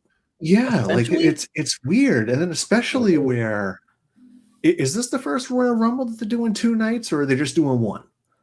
I think it's doing one. I think it's just one. It's just one. Yes. So, because like, ooh, nice. Sorry, there was a hockey fight on my screen. That'll always get me, especially when it's Bruins Canadiens. Mm-hmm. Wait, is it? It's not my Jets, right? No. Oh, all right. Bruins Canadiens, just kind of like Red Sox Yankees. Yeah. So, no, I think Royal Rumble in Saudi, and then next year WrestleMania in Saudi. It's going to pose problems, not again for the morals, because enough zeros on whatever. It's going to be more about the timing stuff. It's why I've always been kind of leery about a WrestleMania in London as well, because they're 5 hours ahead. You know, like you kind of have to think about it and go, okay, they're 5 hours ahead, which means if you want to start it at 7 p.m. Eastern, it's starting at midnight over there. So you can't have that because, you know, people over there do have to go work. So you got to go and start at like 2 p.m, but it's like 2 p.m. on a Saturday, especially where I used to live. 2 p.m. on a Saturday in November. Okay, fine. We'll go and watch that. In the South, you want to tell these people 2 p.m. Saturday pay-per-view because it's in Riyadh, Saudi Arabia? I'm sorry, that's in the middle of Alabama, University of South Carolina football. No, I'll catch the replay. Right. You know, or no, the Clemson Tigers are playing, or the Georgia Bulldogs, go Dogs, sick them. You know, like it's the South. College football runs this ish.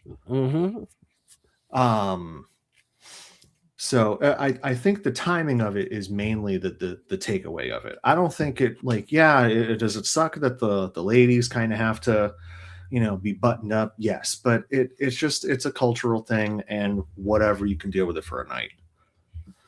Again, that ties into the zeros. Again, yes, absolutely. You know, if I was Liv Morgan, you give me enough zeros, I'll go out there with the frickin' burqa on my head. So can we honestly come in an agreement that this year's WrestleMania may be a disappointment? I don't think WrestleMania will be the disappointment. But I think we're still a little too far off to say whether or not WrestleMania will be a disappointment. Yeah, I think. But I definitely think Royal Rumble is going to be. Yeah, because it's going to be a different crowd than you typically would get. I think they'll get their pop because they like to bring a lot of old people back. I think they'll get their pop with Jericho, and that's about it. Yay, Jericho. There's your moment. There's your moment. What Wilson's always talking about, moments. There it is. Now that's a moment. If Jericho comes back to the WWE, I think it would be like a Cena. Have a year or two, and then ride off in the sunset. I believe he said in a recent interview that he has no intentions of doing a farewell tour, or Good. he goes back. It's not good for him. No, that's good, because I think, for John Cena, the farewell tour is kind of like Mariano Rivera or the New York Yankees in a farewell tour. He is the greatest closer of our lifetime and of all lifetimes in Major League Baseball. Yeah, he gets one. Mm-hmm. But I kind of look at Chris Jericho as a Derek Jeter. No, you don't get a farewell tour. Or a David Ortiz. No, you don't get a farewell tour. And I'm saying that about David Ortiz. That kind of hurt a little bit. I'm just saying. Note that. Love him. Tom Brady didn't get a farewell tour. He just retired and came back 20 minutes later, and then the next year retired again. He didn't get no farewell tour. I think it was 2 years after that. Because he wanted. Time is a flat nothing to me. Put that on a t-shirt. There you go. Anyway, I'm sorry. I can't get amped up for a Chris Jericho return. It's just, yeah, I'm kind of with you. Like Edge's return at that Royal Rumble was special because we know everything that he went through. We know we know why he wasn't on WWE TV. It wasn't because he was trying to start another promotion or helping solidify legitimize another promotion. It was literally because the man could have died if he took a bump the wrong way. Mm-hmm. With John Cena had done so much off WWE screens that when he came back, everybody was like, oh, cool, John's here. Awesome. And then he'd go, he did it in spurts, and then finally came out with the next year's going to be my farewell tour. Mm-hmm. I have 16 dates. That's it. He was like 50 something at the beginning of the year, or like 20 something at the beginning of the year, however much it was. No, yeah, that's what it was. And I loved most of it. The heel turn was kind of one of those why? And it had so much potential to be so much more. You hear him after the Royal Rumble press conference when he loses to Jey Uso, and you just go and hear him say, I'm declaring myself for the Elimination Chamber. And that's when I thought, oh, we're about to get a different Cena. He is hell bent on getting this championship, on getting 17. I remember talking to him. There was one night, this is back in 2018, and I can go and show the picture maybe next week if I remember to go and save the picture on my phone. 2018, I was going out to go and celebrate a friend's birthday. I was at the Grog in Newburyport, and I went downstairs talking with a brother who was up from New York, and he looks at the bar and he saw a couple people walk in and were dressed real nice, nice suit vest, all that jazz. And he goes, oh, hey, Kev, look over there. That's John Cena. What? No, that ain't John Cena. No way. That ain't him. Turn around, you go and see the profile, you see the nose, and I go, holy yes, that's John Cena. So I mosey my way over. I start talking to him. Now, I had met him once before, and like I said earlier in the show, in this show, I know the family. I worked with his sister-in-law. So, I looked at him and I just said, no, I've been a big fan since you started. He goes, since I started? I'm like, yeah, back in 2002. Yeah, I've been a big fan since then. You ever going to get 17? If you've been a big fan, never say never. Oh, somebody. Okay, hang on. Looks like it is right there. You gotta get off. Let me. Hold on. Maybe this will help. There we go. There it is. Yeah. No. I got it, Jay. I got it. So yeah, that is baby me. Without the white hairs and the beard now. So I was about to go and do that. So like I just was like, oh, this is so cool. Like he just went and looked at me and said, never say never. And sure enough, that was 2018. So if I do my math correctly, that 7 years? Mm-hmm. Yeah, 7 years. Correct. 7 years later, he got 17. Now, I'm not saying that I was like, oh, I knew it would be 7 years later. It was just like, oh, yeah, no, I would love to go and see that happen. But you never know. At that point, he was definitely getting a footing in Hollywood. But I thought it would be a little bit better. Like, I thought number one, Travis Scott coming out like an a-hole to a song that I don't want to hear Fiend anymore. I hear it in NFL stadiums. I hear it in MLB. I hear it in anywhere else. Whenever I hear that Fiend, oh God, I want to go and like stick like red hot ice skewers in my eyeballs. And that's not where you should go and stick them when you don't want to hear something. That's how bad it is. You're disoriented enough that you're going, I want to go and gouge out my eyeballs so I don't hear anything. It's kind of the same as like when you're using the Google Maps or MapQuest or something, and you turn the radio down to see better. It's annoying. Yeah, I'm onto something with that, huh? You are onto something with that one. It's like a Wilson's Corner episode 2. I love it. This has been Wilson's Corner episodes 2, 3, 4, 5, 6, 7. And there's still a whole nother week to go. I know, and like there was box talk. John started the Jew talk. He did.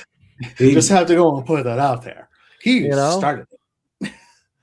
Our little star, David. They're a little the gold star of David. Liam.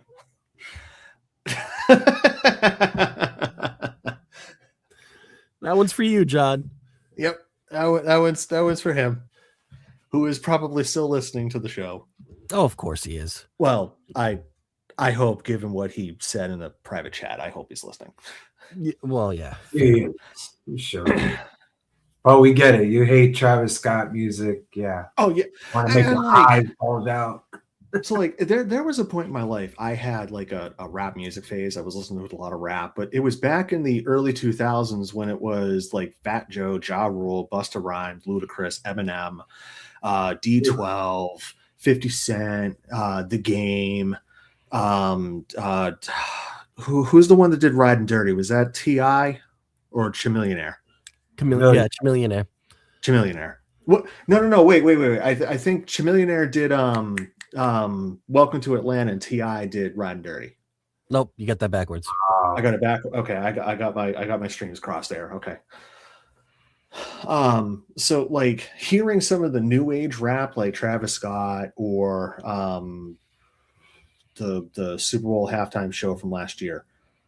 Why do I forget his Kendrick Lamar? Thank you. I was about to say Lamar Jackson. Like, nope, that's a quarterback in the NFL.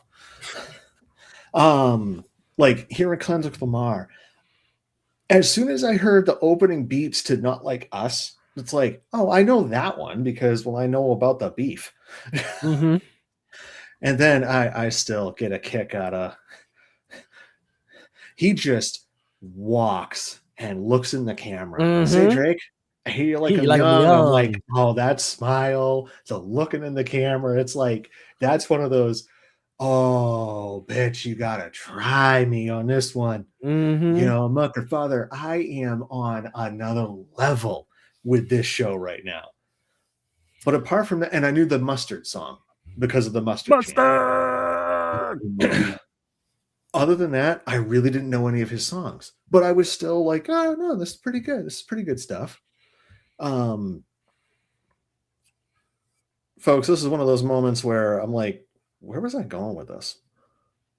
Well, I'll ask you a question. This is a perfect Wilson's Corner moment right here. It really is. We should the crickets should be playing in the background right now. Now, you said you didn't know a lot of Kendrick, a lot of songs, only Not Like Us, right? So I will say this one and Mustard. Okay. I don't even think it's the name of the song. Right. No, TV off. So I asked you this. Are you even looking forward to Bad Bunny performing? So I am the type of football fan where the NFL is guaranteed to have me watching because I'm there for the game. I'm not there for the halftime show. I never really have been there for the halftime show, Right. but I'll go watch. And knowing how Bad Bunny is as a performer, I'm probably going to come out of it entertained.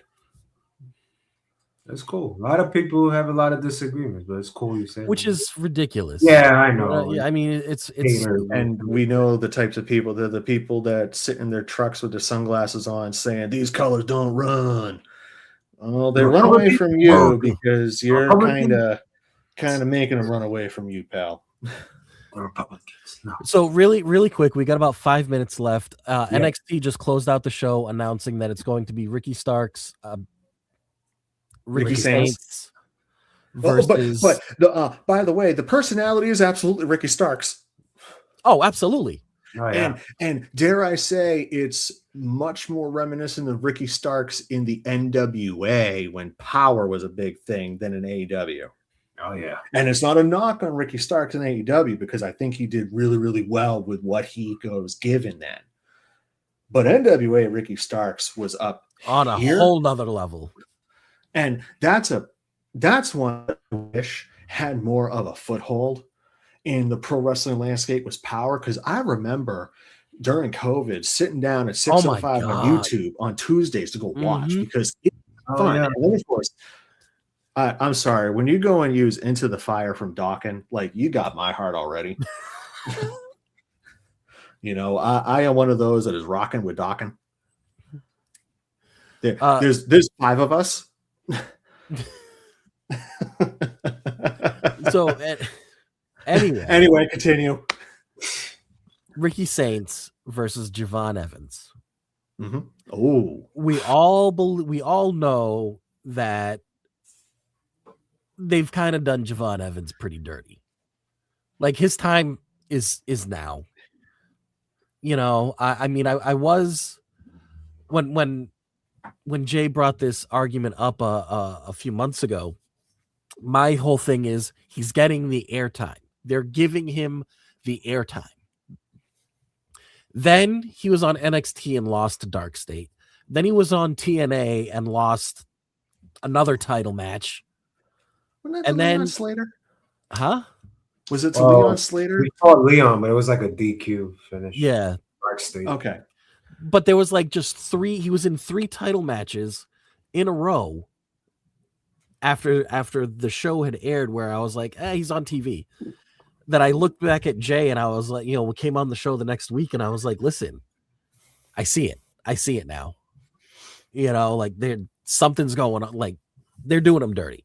Do we think that he goes over Saints? I would like to see him go over Saints. I think him going over Saints, who was already solidified. He was solidified before he even came to NXT, right? The fact that like he shows up in NXT and he's getting a major pop, yeah, he's good. I mean, he showed up at Reality of Wrestling this past weekend. I heard about that. You know, so I think that if Javon Evans goes over Saints, I think that is, it's not a title win, but I mean, at that point, how can you not? For me, it's difficult because the fact that last night we saw Javon Evans on Raw, and the way they're presenting him, they're saying he's like a free agent to both brands. Oh, so, really? Yeah. Mm-hmm. And he had a backstage segment with Adam Pearce, and Adam Pearce is like buttering him up and stuff. And like, yeah, you know, after your match, you know, come to the back and we'll talk about your future. So it's like, for me, I feel like he does need the win. You know how I feel, Ray, about. I know. He always needs the win. So that's where I'm going to go.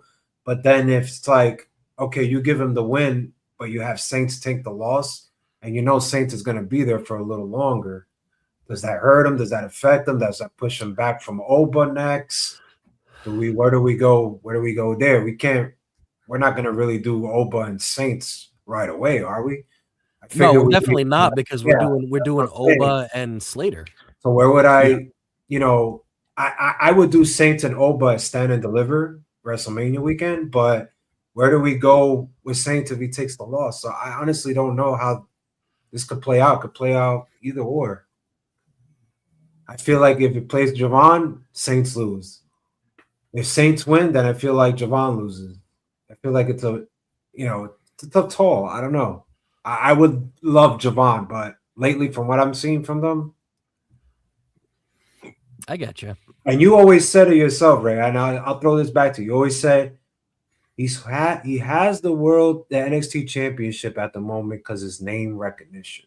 Yeah. So I don't know, guys. What do you think? I don't know. I would love Javon, but Well, that's why I said if Javon goes over, like, I mean, how can you not give him a title at that point? Hmm. You know, I was surprised when they said he was like a free agent for both brands. That threw me off completely. I do think that it's weird that they plan on bringing Javon Evans up before Saints or before Femi, right? Or before Trick. Or before JC Jane. Yeah. I mean, all of them. Yeah. You know what I'm saying? And Like, that's I not a mean, knock on Javon Evans. It's just there are a lot more people ahead of him, at the front of the line that have just the same amount of star power, of charisma, There's also the part of, does he show something different? Does he have some type of it factor that the others don't have, or the others don't have as much as he does? You kind of follow what I mean with that? Yeah. No, I get get it. you. I just feel like I don't think his if factor is so big, but it's getting there. And I think slowly it will become, because I think because of how most wrestling fans are nowadays with, AEW and how the other things are, how they want to watch their pro wrestling. I think Javon Evans, with how he wrestles, that's going to resonate with certain fans. So that's probably going to spur a little bit of it. With the kid. Oh, he wrestles in the perfect TikTok attention span. Format. Oh yeah. And you have 12 seconds. Entertain me, good sir. And he will. Does. Yeah, and he will, and he'll have like 5 seconds to spare. Yeah, absolutely. I would be upset if they bring him up so fast and he hasn't won any NXT titles whatsoever. That would really upset me. Like, they did that with somebody. They did that with somebody. Who did they do that with? Who? Yeah, I'll tell you who they did it with. But he was NXT champion. I'll give you one name. One name that they did it with in NXT. They brought him up so fast that you never saw him ever again. But he's still employed. Apollo Crews. Yeah, that is definitely one. And he had a lot of potential. Yep. And he came up so fast that he got lost in the shuffle. They didn't know what to do with him. It was a shame too, because he was killing it. Oh yeah. I was gonna say Sami Zayn, but it's like, no, he won the NXT title. Yeah. Yeah. No, Baron Corbin wasn't brought up too quickly. He was there for a couple of years at least. Should have won the title down there too. Yeah, but I don't think he won any title. So I'm just gonna go and say this here, folks. He was kind of like, I always liked him. Oh yeah. Like, I know that's not the most popular thing to go and say amongst the IWC, but F them. I've never liked them. But Baron Corbin to me was one of those like good hand type of wrestlers. Was he the most technical, like a Dolph Ziggler or AJ Styles? No, those two could go and have a 5-star match with a moist towelette. Baron Corbin might be able to have a 3-star match with a broom if the broom was leading. But Baron Corbin's able to go and make the broom believable.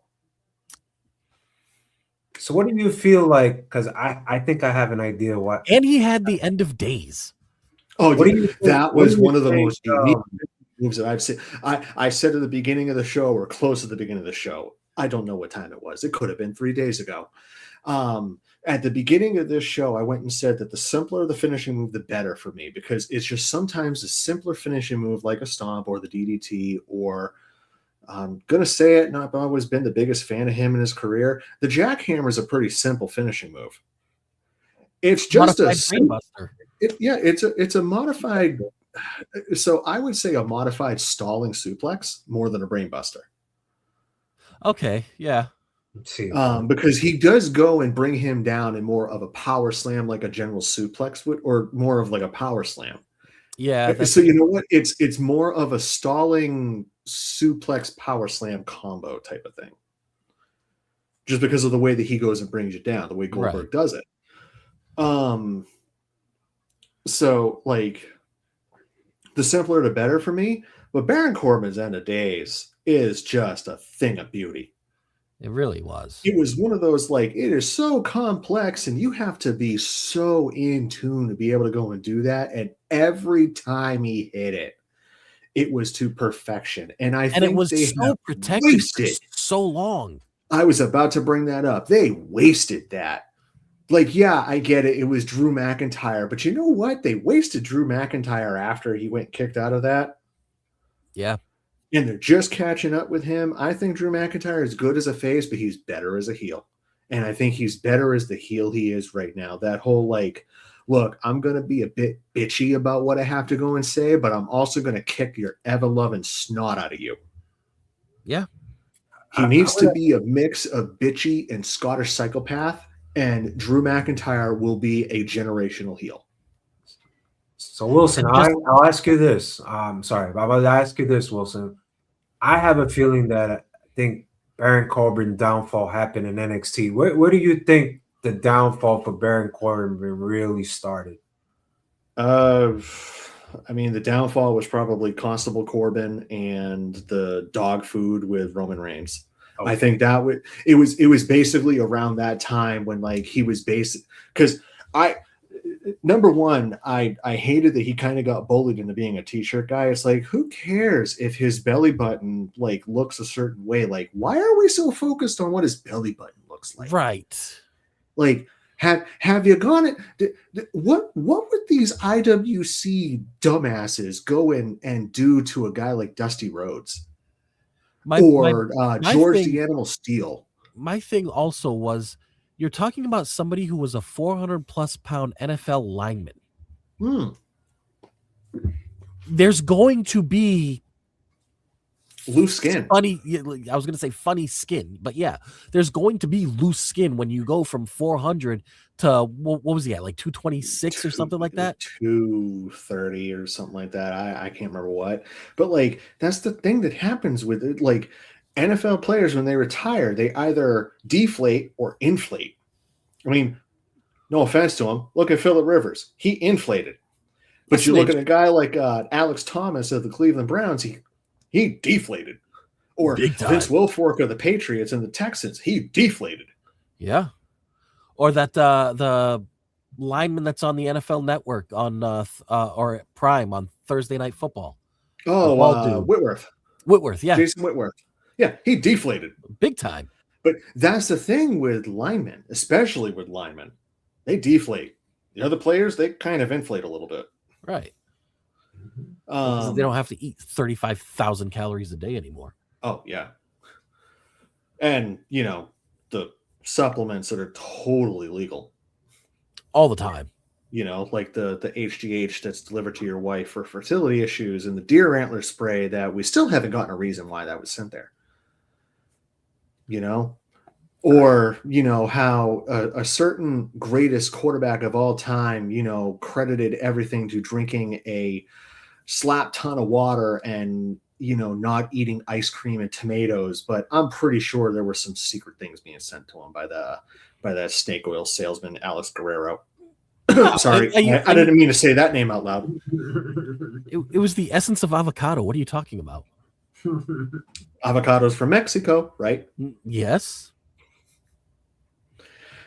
Sorry, but whenever I don't hear somebody, whenever I see because someone says avocados, I think of that damn commercial. It's like avocados from Mexico. Avocado. We went a little long. We did. That's all right.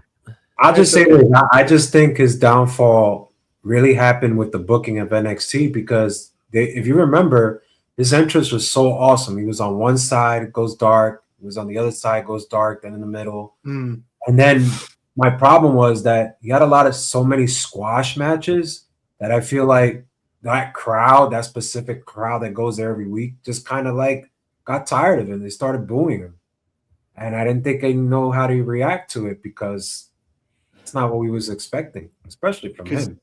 He definitely, because he wasn't, that was a crowd that was definitely, if you were an indie darling, if you were Tyler Black, we're gonna love you because you proved yourself on the indies. But if you were an NFL guy like a Roman Reigns or a Baron Corbin, and you came over here because you liked it or you loved it enough or you were in the business, we're not going to like you as much because it's kind of like that air of superiority you sometimes get from, people living in a certain part of town. We're like, I live. No, it's the air of superiority you get from anime fans when you tell them that you're a fan of the dub instead of the sub.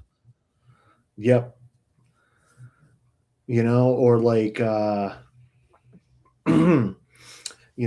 the Star Wars fans that, I enjoyed the sequel and the prequel movies. And what do you mean you enjoyed those movies? Those were the worst. What do you mean the sand, it hurts? And the Last Jedi, it blah, blah, blah, blah, blah. Oh, shut the bleep up, God, you babies.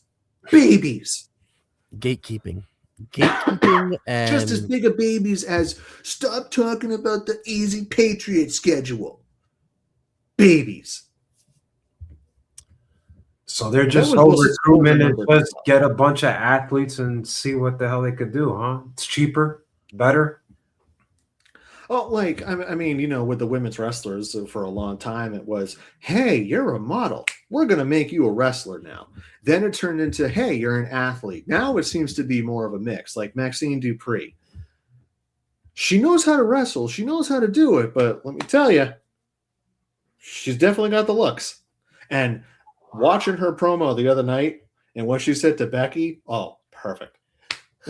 I love that segment. I loved it. Listen, did you hear what he said, Jay? I'm going to respond to that. Did you hear what he said? I'm going to let her respond because I heard him earlier today go and say Maxine. If Quentin Tarantino wrote me a monologue just like Maxine Dupree, I would win an Oscar too, like Brad Pitt, all right? That was so scripted, what she just said.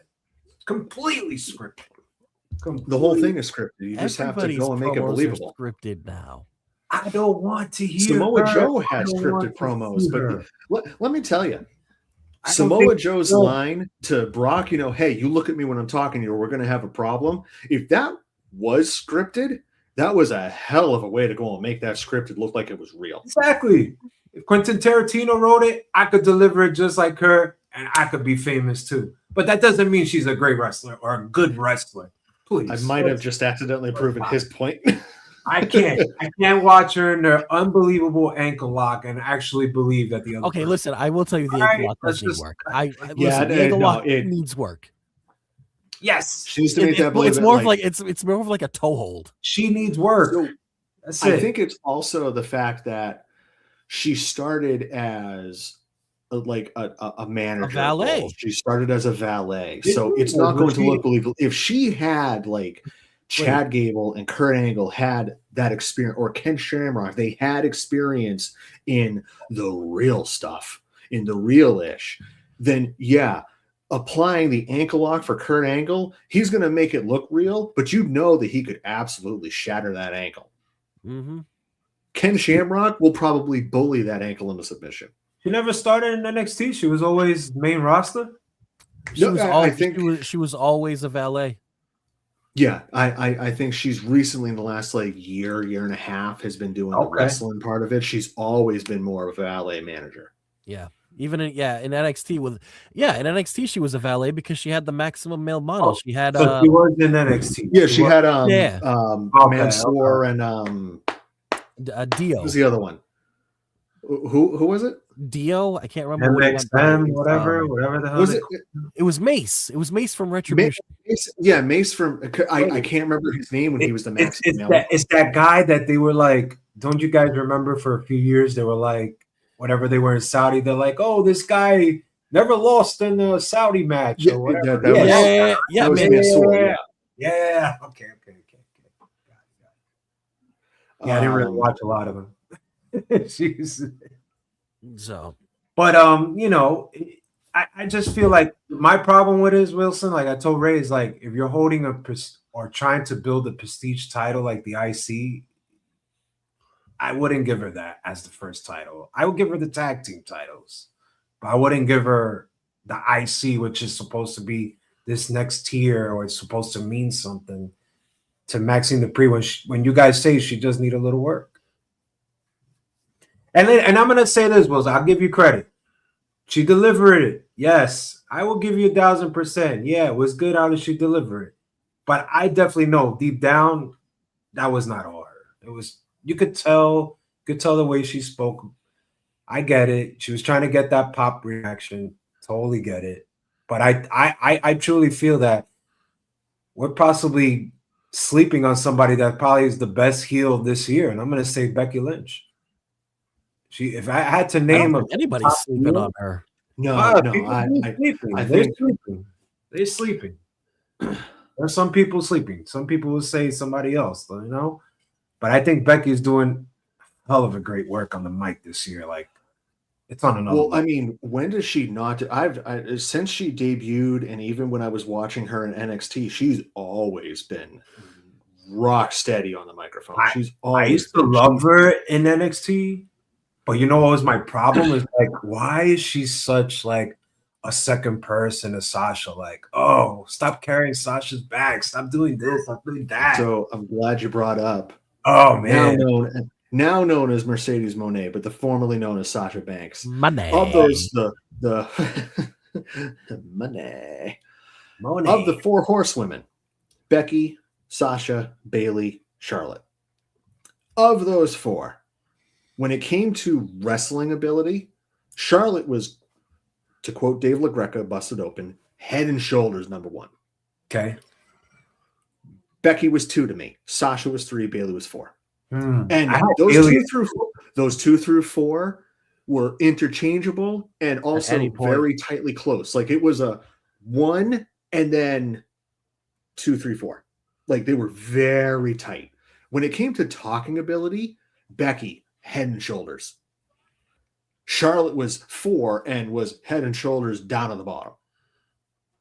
And then Sasha and Bayley were kind of that like interchangeable. Like sometimes Bayley was 2, sometimes Sasha was 2. At least my opinion, of course. Yeah. You guys are gonna go in different from it.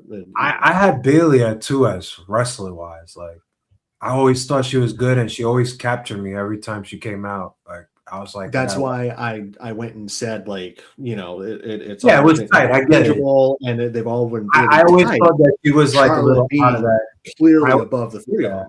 I felt like she was a little out of that tight group, though, like Bayley for me. Now, Bayley, in terms of character work, is rivaling Becky Lynch, especially with what she's doing right now. Like I saw the clip of Lyra smacking the crap out of Bayley, and then all of a sudden Bayley snaps into another one, and it's like, look, I would love if I could do like a segment with them backstage, like, hey, look, Bayley, game recognized game, okay? But here's the fun fact: I don't need to be slap silly to go get there.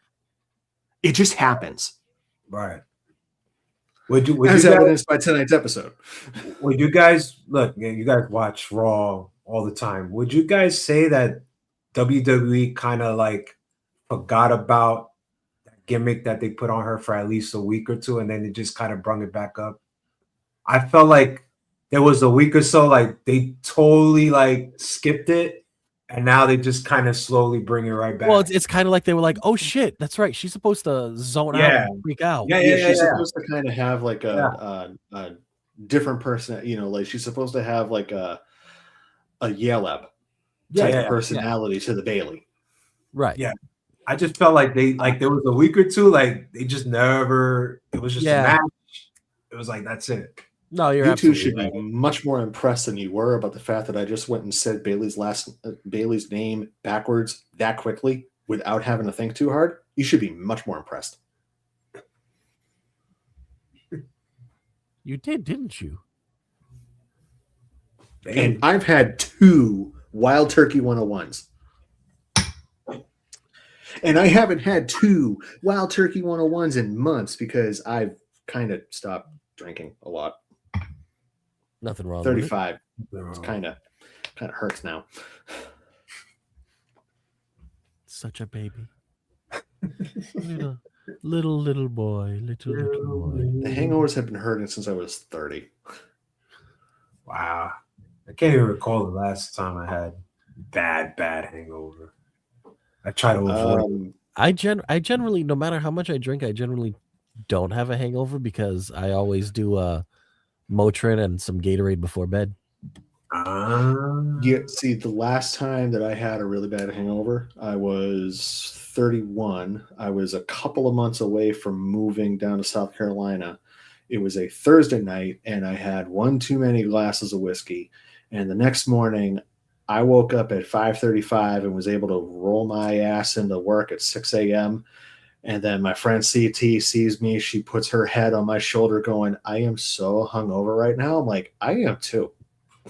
She's like, why are you here? I'm like, because who else is going to go and do my job?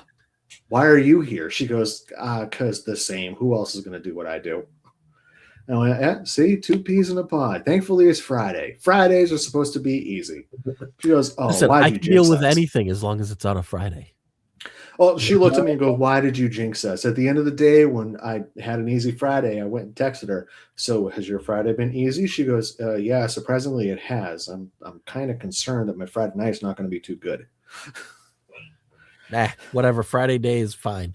I just went and said, look, your Friday was good. There you Friday go. night can be whatever the F. Right?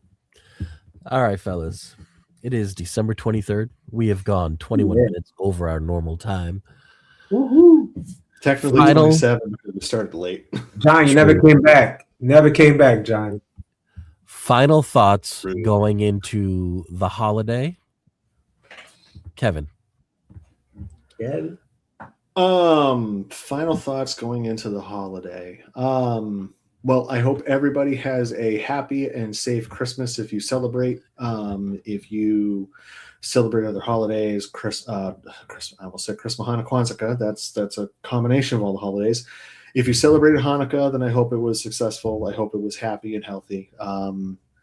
For my friends, if they are listening to this right now, I hope you guys have a happy and safe Christmas. I hope that you find the happiness that you for all the friends that I have, that y'all deserve all the happiness that you can get in this life, especially in this cold and cruel world.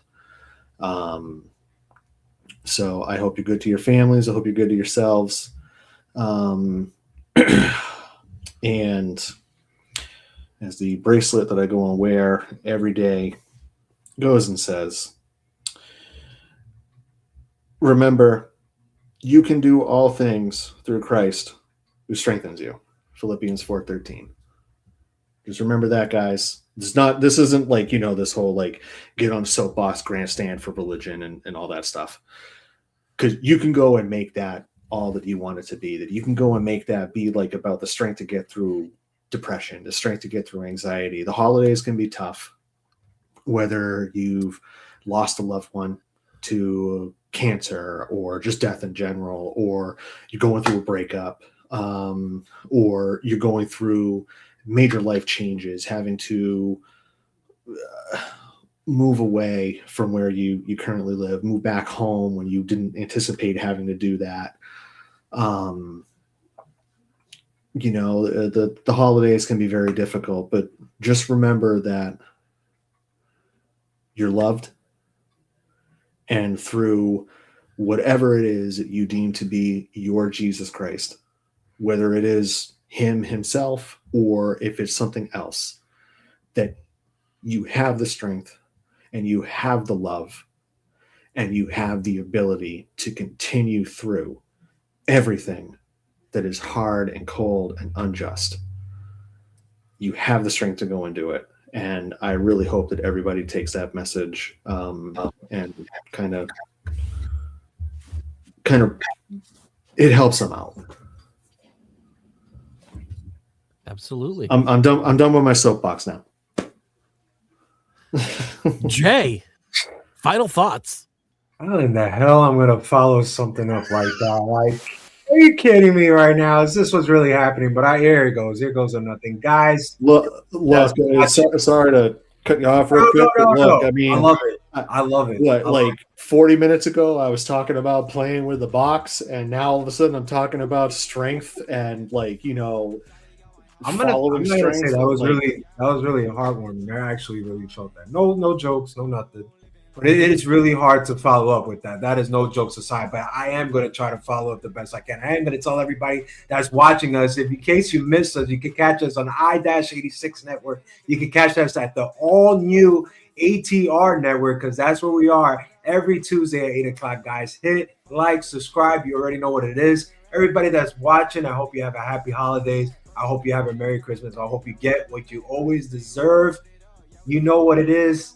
You know my name, you know Ray, you know Kevin, and I just want to say, guys, I only been here for about 2 months or so, maybe going on 3, and I gotta say, Wilson's Corner, episode 2, 3, 4, 5, 6, you can watch playback on the I-86 Owl New ATR Network. He is back, folks, and he will be back next week for the award show because he has a lot to say. You already heard him talk about how Maxine is a good wrestler. Jesus Christ, I can't believe he said that. But you already heard him talk about Barrett Corbin. You do not want to miss what he's going to give to the awards to you know who.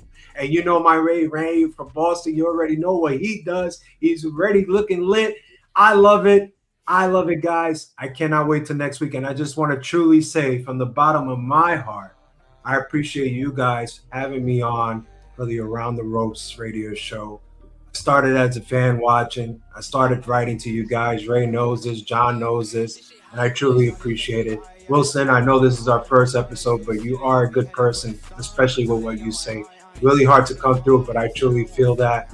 I love it, guys. I hope you have a Merry Christmas. Ray, finish it off. Ladies and gentlemen, thank you for joining us here at the Around the Ropes radio show, where you can find us every Tuesday at 8 p.m. Please follow us on all of our social media apps, so you can hear us on Odyssey, Apple Play, Spotify, all of your streaming services. And I can't follow up anything that Kevin and Jay said other than, listen, the holidays can be tough for everyone. Always remember that there is somebody out there that loves you. The world is a better place with you in it. If you celebrate the holidays, please, by all means, enjoy the hell out of yourself. If you don't celebrate the holidays, please take this time to enjoy the hell out of yourself. This is the Around the Ropes radio show. Join us next week for our year-end award show. We're out! Merry Christmas!